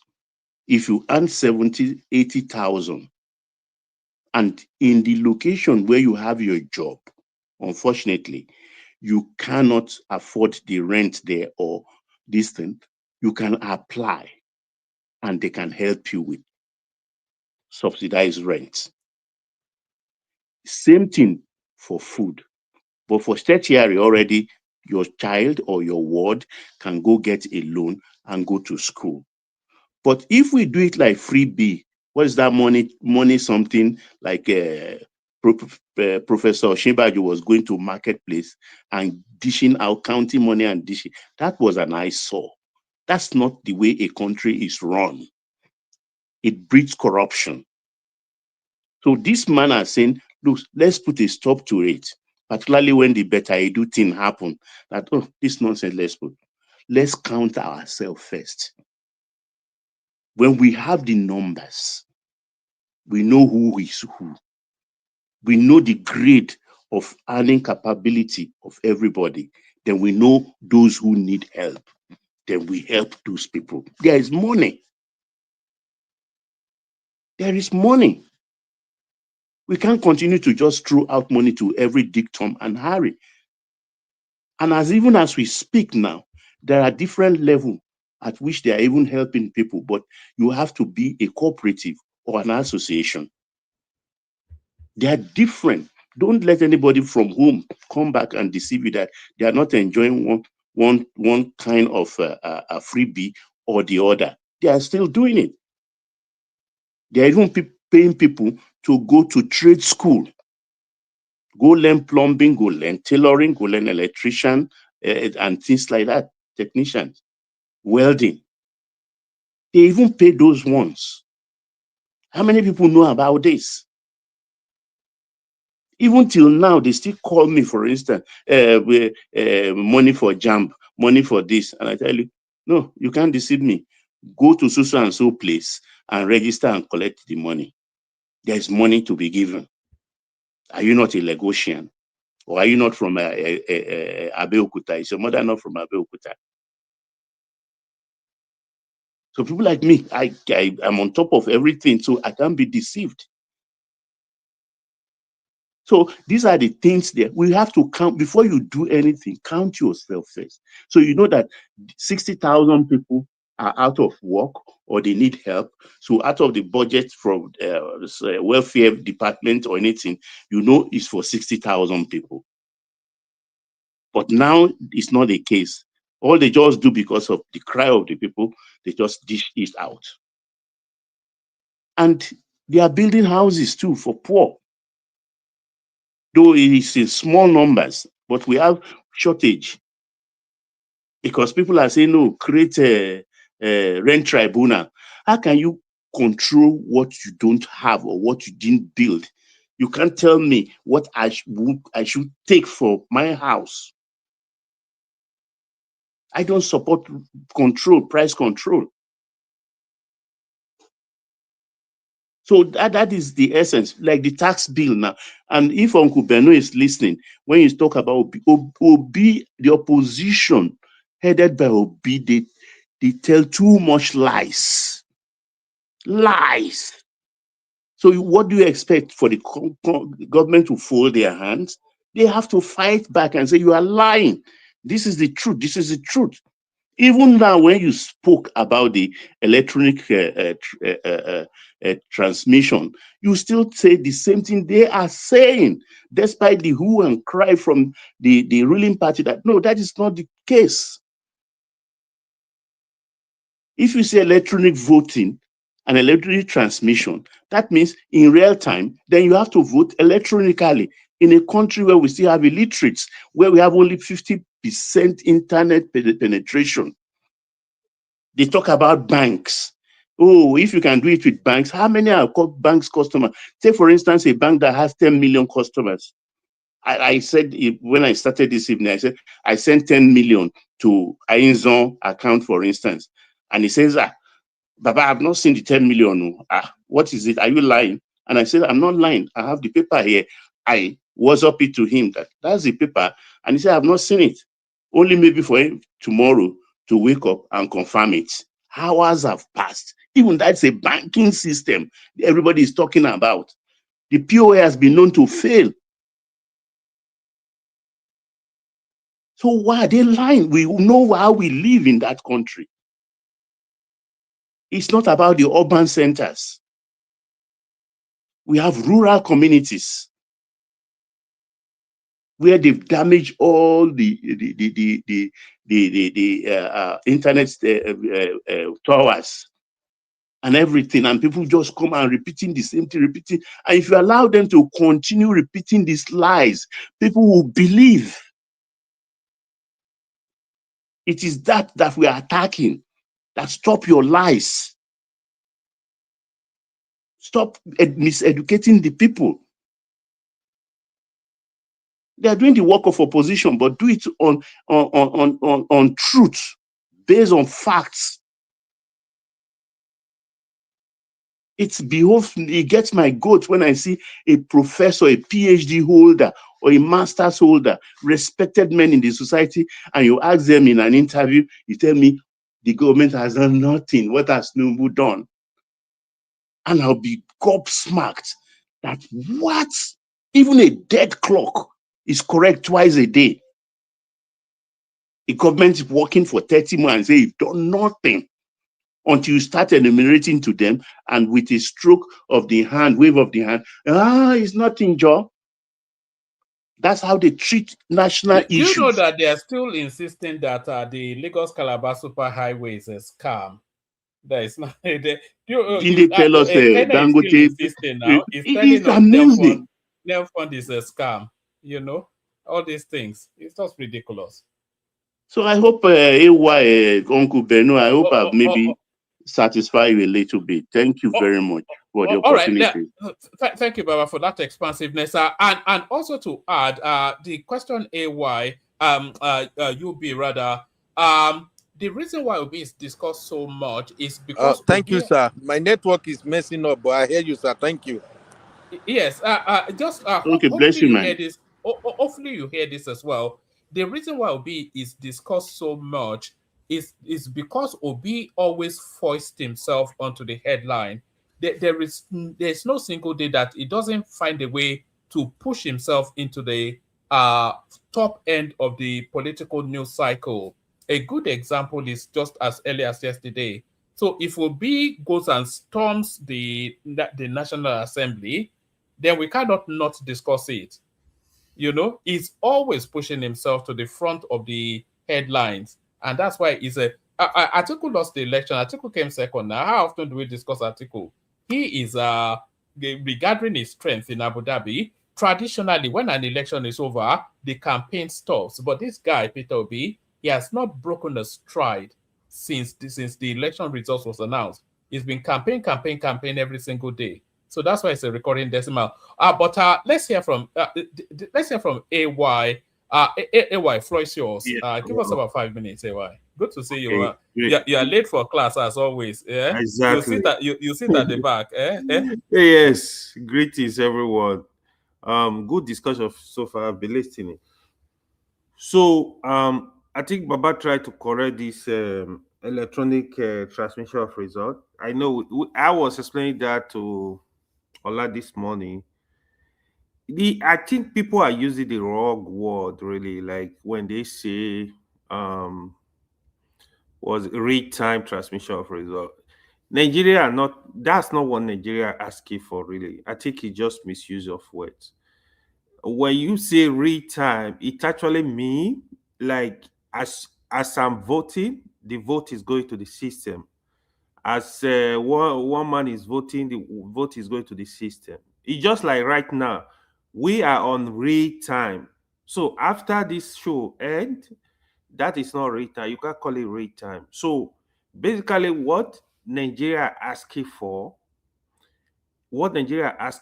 is after the So election. sorry, AY. Can people please push up our subscription? It's not moving. If you're not already subscribed, please do. At least 10 people before we come to an end. Sorry, carry on, AY. Okay, so what Nigerians are asking for after the election, the ECATA, right? So is duly signed by the party agent, by the presiding officer. Then that result is gonna be uploaded in the iRev so that Nigerians can have access to that result. They can see it actually. They can see the result. Then you transfer it to you transfer it through the system to the collation center at the headquarters. This is actually what Nigeria asking for. For me, yeah, when you are talking of real-time transmission of result, I think that for now it's not doable, obviously. But when to transmit result electronically, sincerely, I don't think that is too much to ask. It's No, not but too much. AY, However, when would they transmit it? so you transmit after election. If election is done in your polling unit, everything is concluded. Everything is signed. You transmit it before everybody Do you know dispatch. do you know the implication of that? What's the implication? Zita mentioned something. That thing got me thinking. You know, campaign stops immediately a night before the election date. Right. So have that at the back of your mind. Not a night, actually. It's 24 hours before the election. Before the election day, okay. Then, do you know in judiciary they said that if a case is in court, you don't discuss it. Mm-hmm. You know, because they don't want interference. They don't want discussions to sway the judge's thinking. True. Now, if I am about to vote and I check transmission, Tinubu is already winning some places. I say, I beg, I don't want to vote again, or let me just vote for Tinubu. After all, he's winning from what I'm seeing. So I don't believe that it should be transmitted as that election is conducted in that polling unit, but be transmitted after the election, after every election is completed. No, I disagree with because you. You don't understand what I'm trying to say. Yeah, I get your point, but you I don't want to disagree influence. Yeah, you don't want to influence other people. No, because all I can do as a sitting government is this: all the places that we are leading, I'll just get them transmitted fast. So people say, "Oh, Tinubu has won." No, you understand? No, it should be transmitted, but it should be after the election in the whole country has been concluded. No. So then the reason for doing that is gonna be defeated. So what's the reason for doing that? So one of the main reasons is the party agent will be a witness to that transmission of that result to the center, to the central system. Okay, so if the party agent witness the transmission to the center, but INEC refused to open that portal to the whole of Nigeria, what does that? See, do you know how many polling units we have all over the country? Do you know the number? I'm looking at alternatives now. About 177,000. Yeah, it's very high. So nobody will care. So even when they do local, let's assume they do even councillorship election, you will know now. For example, oh, PDP won in this polling unit. Oh, APC won in this polling unit. You will have idea. To be honest, I don't think it's too much. Look, we need to look at it this way. This is for the benefit of every Nigeria, because trust me, even if you are supporting the government in power today, tomorrow is going to be a different thing. That's what PDP did that really hit them out. You see today now they are crying like foul. If you don't know, you will think they are innocent. They are not. So I just want a system that will work for Nigeria. Even when the government leave power, like we have a system that I'm also for that. I'm also for that. so That's what I was going talking. forward, when it comes to issue of real time, we can plan for that. Probably in the next 3-5 election cycle, we can get to that point. It's just a planning. So we have the resource, give INEC the resources. Okay, how can we achieve that result? Work with the telecommunication company in Nigeria, work with Starlink. You can cover the whole of the whole Nigeria, and you have real time transmission of AY, do I tell you the cost of Starlink? No. Yes, I know. I have Starlink in Nigeria. But here is it, right? If you go into agreement with Starlink company itself, Starlink dealing with Starlink headquarters, you don't need to buy those equipment. You can go into some kind of contract with them where they. So sorry, AY, can people please subscribe? The subscriptions are not going up. They should be going up now. There's a lot of people watching that are not subscribed. Please subscribe. Yeah. It's only one click of a button. Sorry, AY, carry on. Okay, Baba, Starlink can cover the whole country for you. It's just going to be a matter of a contract of 24 hours. We are doing election today, cover the whole country, and you pay them their money. I know they have a lot of budget. I think this year is like this election is like 1.something trillion. So this system is going to favor every Nigeria. I want a situation where if one man want to go to Oyo to contest, he's going to go there, explain to them, these are my programs. I want to make a change. I want to make this sacrifice so that the people can listen to him. If they feel like they trust him, he can get the job done, then they will vote for him. Not a system where the other thing Nigeria should pursue now is independent candidate.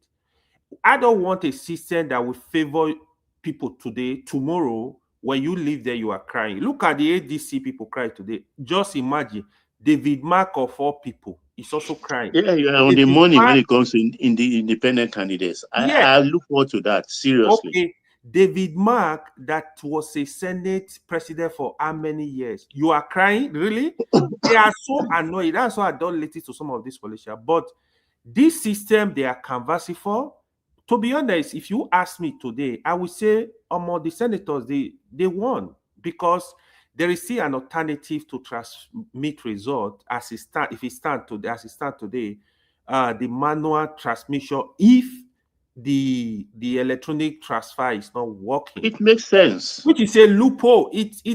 So ideally it makes sense, but I would have a system that would be mandatory. Every polling unit must transmit result electronically. But yes, that is also contestable. That is kind of like so AY, quick question for you.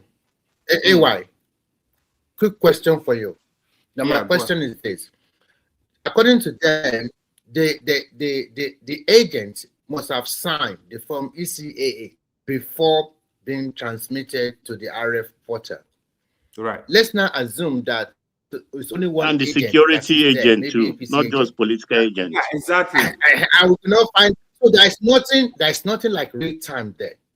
No way that's can what be you real say. time. It's not real time.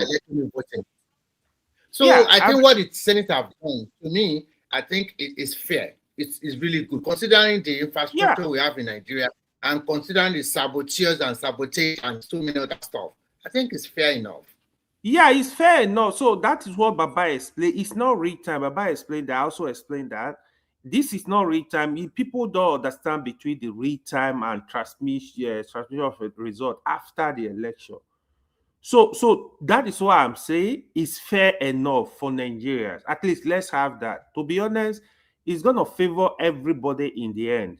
You see, the system don't need to work for you today, tomorrow. That is where we really get it is very wrong. See, if we fix our electoral system, you will see how the general system will improve. Because what we are dealing with, we have politicians, because they know they have the power, they have the resources, they have the power to do anything. They don't care, they don't respect the voters. So give power to the voters in such a way that if my governor is not performing well, you have reason to vote him out, you vote him out straight up. So, AY, sorry to interject again. I totally disagree with you. I think the only way that can clean up the system in Nigeria is that give the resources back to the states. And then when you give resources back to the state, the people will have more power to choose their leader. But this way, it's still the same money bag that will choose your leader for you. Because what do you mean resources back to the state? All right, AY, give us 2 more minutes, and then we have 3 minutes, Remy, 3 minutes, Joel, and then we wrap what it do you up. mean You resources guys back always to the state? coming late. Yeah. Do you mean resource control? Yes, exactly. That is the only thing that we are picking everything up in Nigeria. That is a different issue. The state we are now in Nigeria, that we need that true federalism. That's what we need. That I've been canvassing for that like forever. We need that resource control. So that everybody will sit up. Every governor will sit up. Some of these governors, if you know what they do, you go cry. They are in Abuja, they don't go to even their state. When by end of the month, they go to their state, they take all the money, the allocation, they convert to dollars, they go back to Abuja. This is what some governors do. It's actually true. So we need to have a system where the governor will be thinking how to raise the revenue of the state.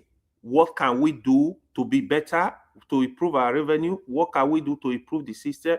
If you are not taking along that line, it can't be business as usual where everybody will gather in Abuja, share the money, and you go back to your state without doing nothing. No, we need to stop that. It's not sustainable.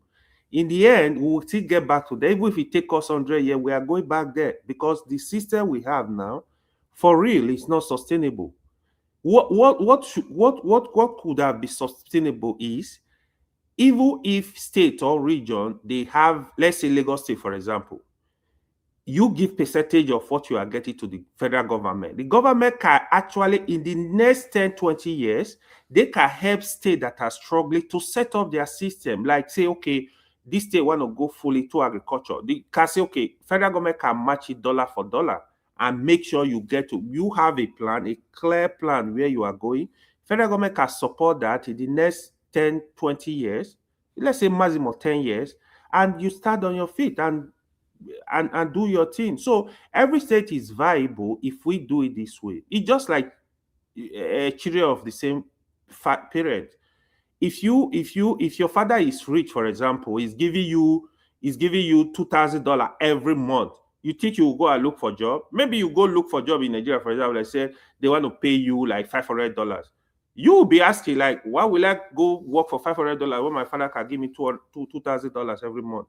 This is the system we are running. But if your father is not there, you will wake up, you will work harder to make sure you excel economically and generally. Everybody will be competing. Everybody will work hard to make sure they feed their family. That's what is wrong with Nigeria, part of the thing. I wish Tinubu can get it to that, even before election, after election, and get it to that and look for a way, just the way he's trying to do some revolution in other sectors. You do that as well. Make sure you fight for it.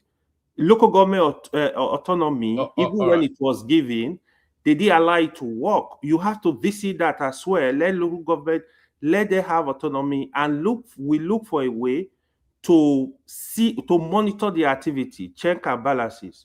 Period. Thank you. All right, Brilliant. Excellent put. Can every single person that is not already subscribed please do?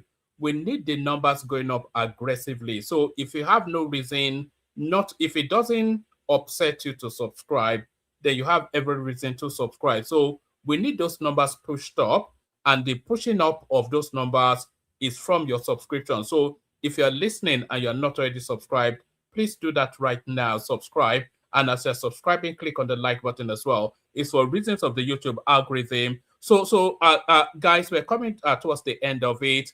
Remy and Joel came in late. We have three minutes with them, 3 minutes each with them, and then maybe we'll call it a day. None of the after hours hosts are available. So Remy, you go first. To the conversation, your contribution. Can people please like and subscribe? Remy, okay. Good to see you. Okay, good to see you too. Good morning, everyone. I think to me, the sitting at the end of the day, I've done a fairly good job. Really, really good. Because at the end of the day, Nigeria, as we are talking today, we don't have the infrastructure to do real-time election. And if you want real-time transmission, that means exactly it must also be electronic voting, as simple as ABC. But when you have to collate the result and put it into form ECA 8, and then they countersigned by the security personnel and also the party agent, then you cannot tell me that is real time anymore. Sometimes I wonder what these politicians are thinking, people that are in the opposition. I listened to an article yesterday calling APC party of forgers and riggers and all sorts of names. I just asked myself, in 2015 or 2014 or 2013, you are in APC. You are there. Because they did not pick you, that is why you hopped out and contest again in 2019 against Buhari in PDP. And all of these people are spent force. They don't have nothing to contribute to national development anymore. So, but unfortunately, because of the literacy level of most Nigerians is not so high, so they can just tell whatever they want to say. And because of religion and tribalism, people vote along that line. These are not people you can put into the arms of our face in that country. If your principal can tell us that you are not worth it, how can, well, because of religion and tribal. So I think this electronic transfer of results the Senate have done, I think is wonderful. Because as we all know, on the election day, there will be so many hackers into the system. That is guaranteed. And there will be so many saboteurs that want to sabotage it, maybe from any of the political party or any interest group or whatever you call them. So this time, I did not see anything that changes from the one that is in 2022. It's still the same thing. At the end of the day, it's still the same thing that they will pass both houses. You are still going to write it in Form ECA 8A before you now upload it into the IRF portal. And even if you are following INEC that day, you remember that all these results are coming from different wards of the Federation. You cannot get the exact results at the same time. It's impossible. They're still going to go to the state coalition and the state to the national coalition. It's still going to be the same thing. So I don't know why Nigerians, I think what we should have done is to continue to improve our institutions, especially in the area of fiscal accountability and also in the area of what I mentioned before, state resource control and devolution of power.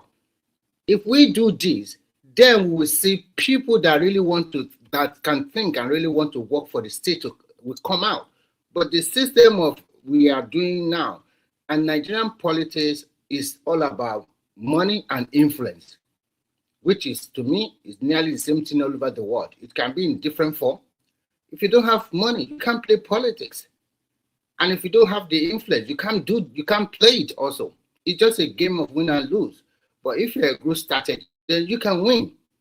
And if people like what you are talking about, or people like you, you can also win.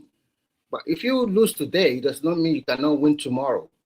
But a lot of our people, I don't know whether it's a black nation, and we like to demarcate the same country we call our country. Just demarcate it. Anything terrible, anything bad is Nigeria.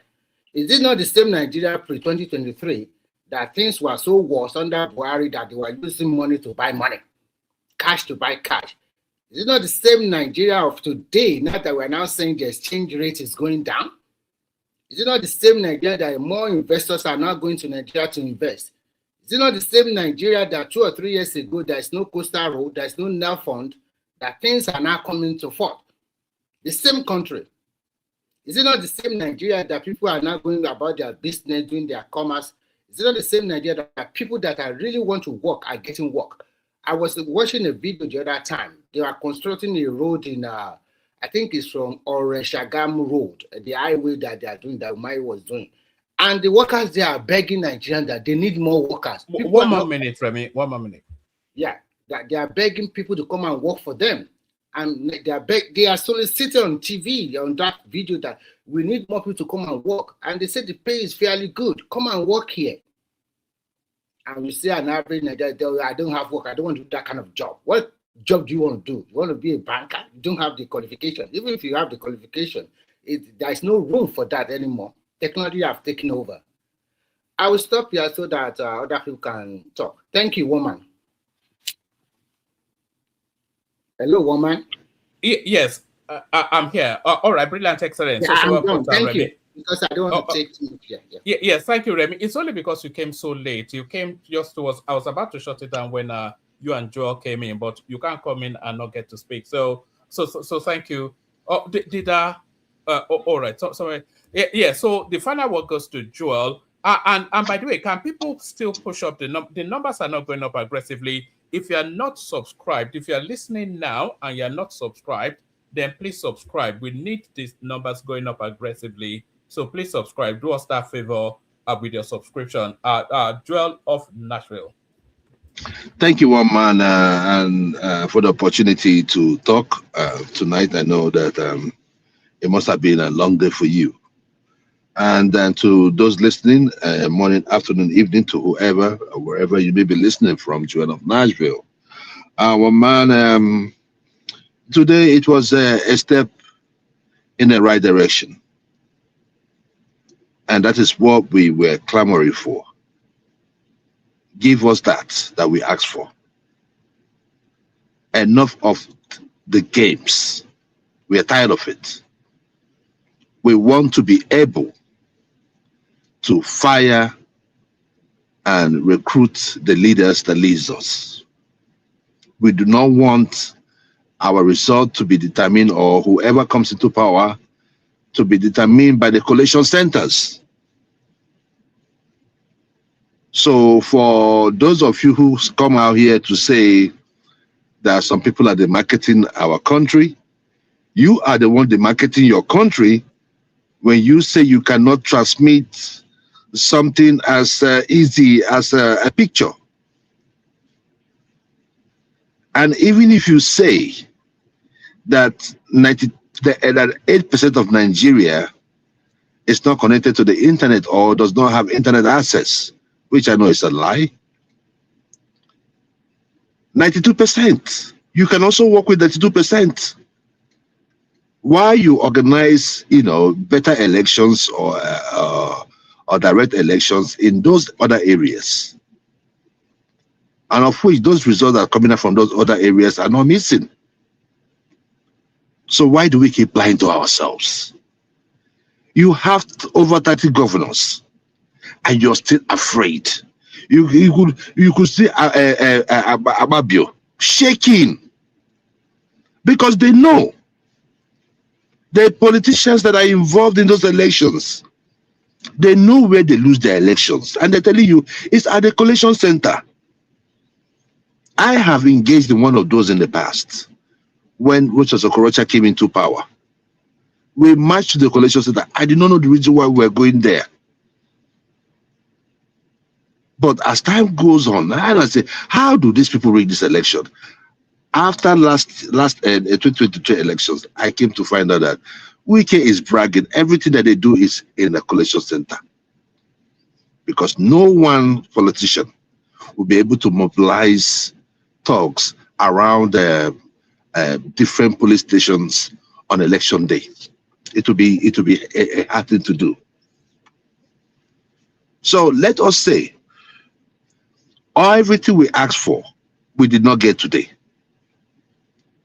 What were we asking for those, just to refresh our memory?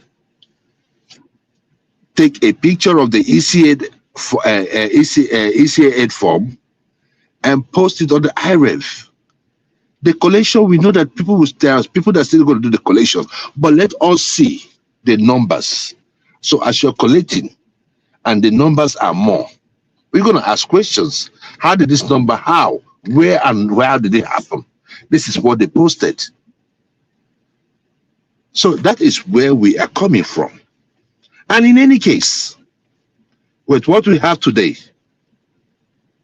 if by the grace of God we get to 2027 and the election happens to take place, we shall start looking at police stations, the numbers that are coming out from certain police stations. It is not going to be easy. We're still going to fight it. We're still going to make sure that we do our best so that in future, it does not matter. What we are fighting for is for everybody. It does not matter if you're APC, PDP, because there are people in APC too that could be rigged out. So, one man, I do not want to keep you for so long. I just want to say kudos to those minority senators like Eina Baribe that really stood tall in this fight against the Heineck APC members in the House, especially Mrs. Akpabio, who has shown to be a criminal with a gavel. But we're going to get things right as we move forward in our national life. Thank you, one man, and God bless you. All right, thank you, Joel. So thank you, Joel. We're going to carry on the conversation in the back end, but for the streaming, then we're going to be shutting it down now. People that are not all yet, so the subscription have not gone up in the manner that they should for the traffic that we have had in the course of this session. So if you are not already subscribed, please do. I'm going to be shutting it down on YouTube, but that's the link in the comment section right there. So if you want to come in and come to the back end, the conversation would almost at least still carry on. But nobody is even super chatting the stream anymore. So that's where we are now. I'm not quite sure what's going on now. But thank you, everyone. See you tomorrow.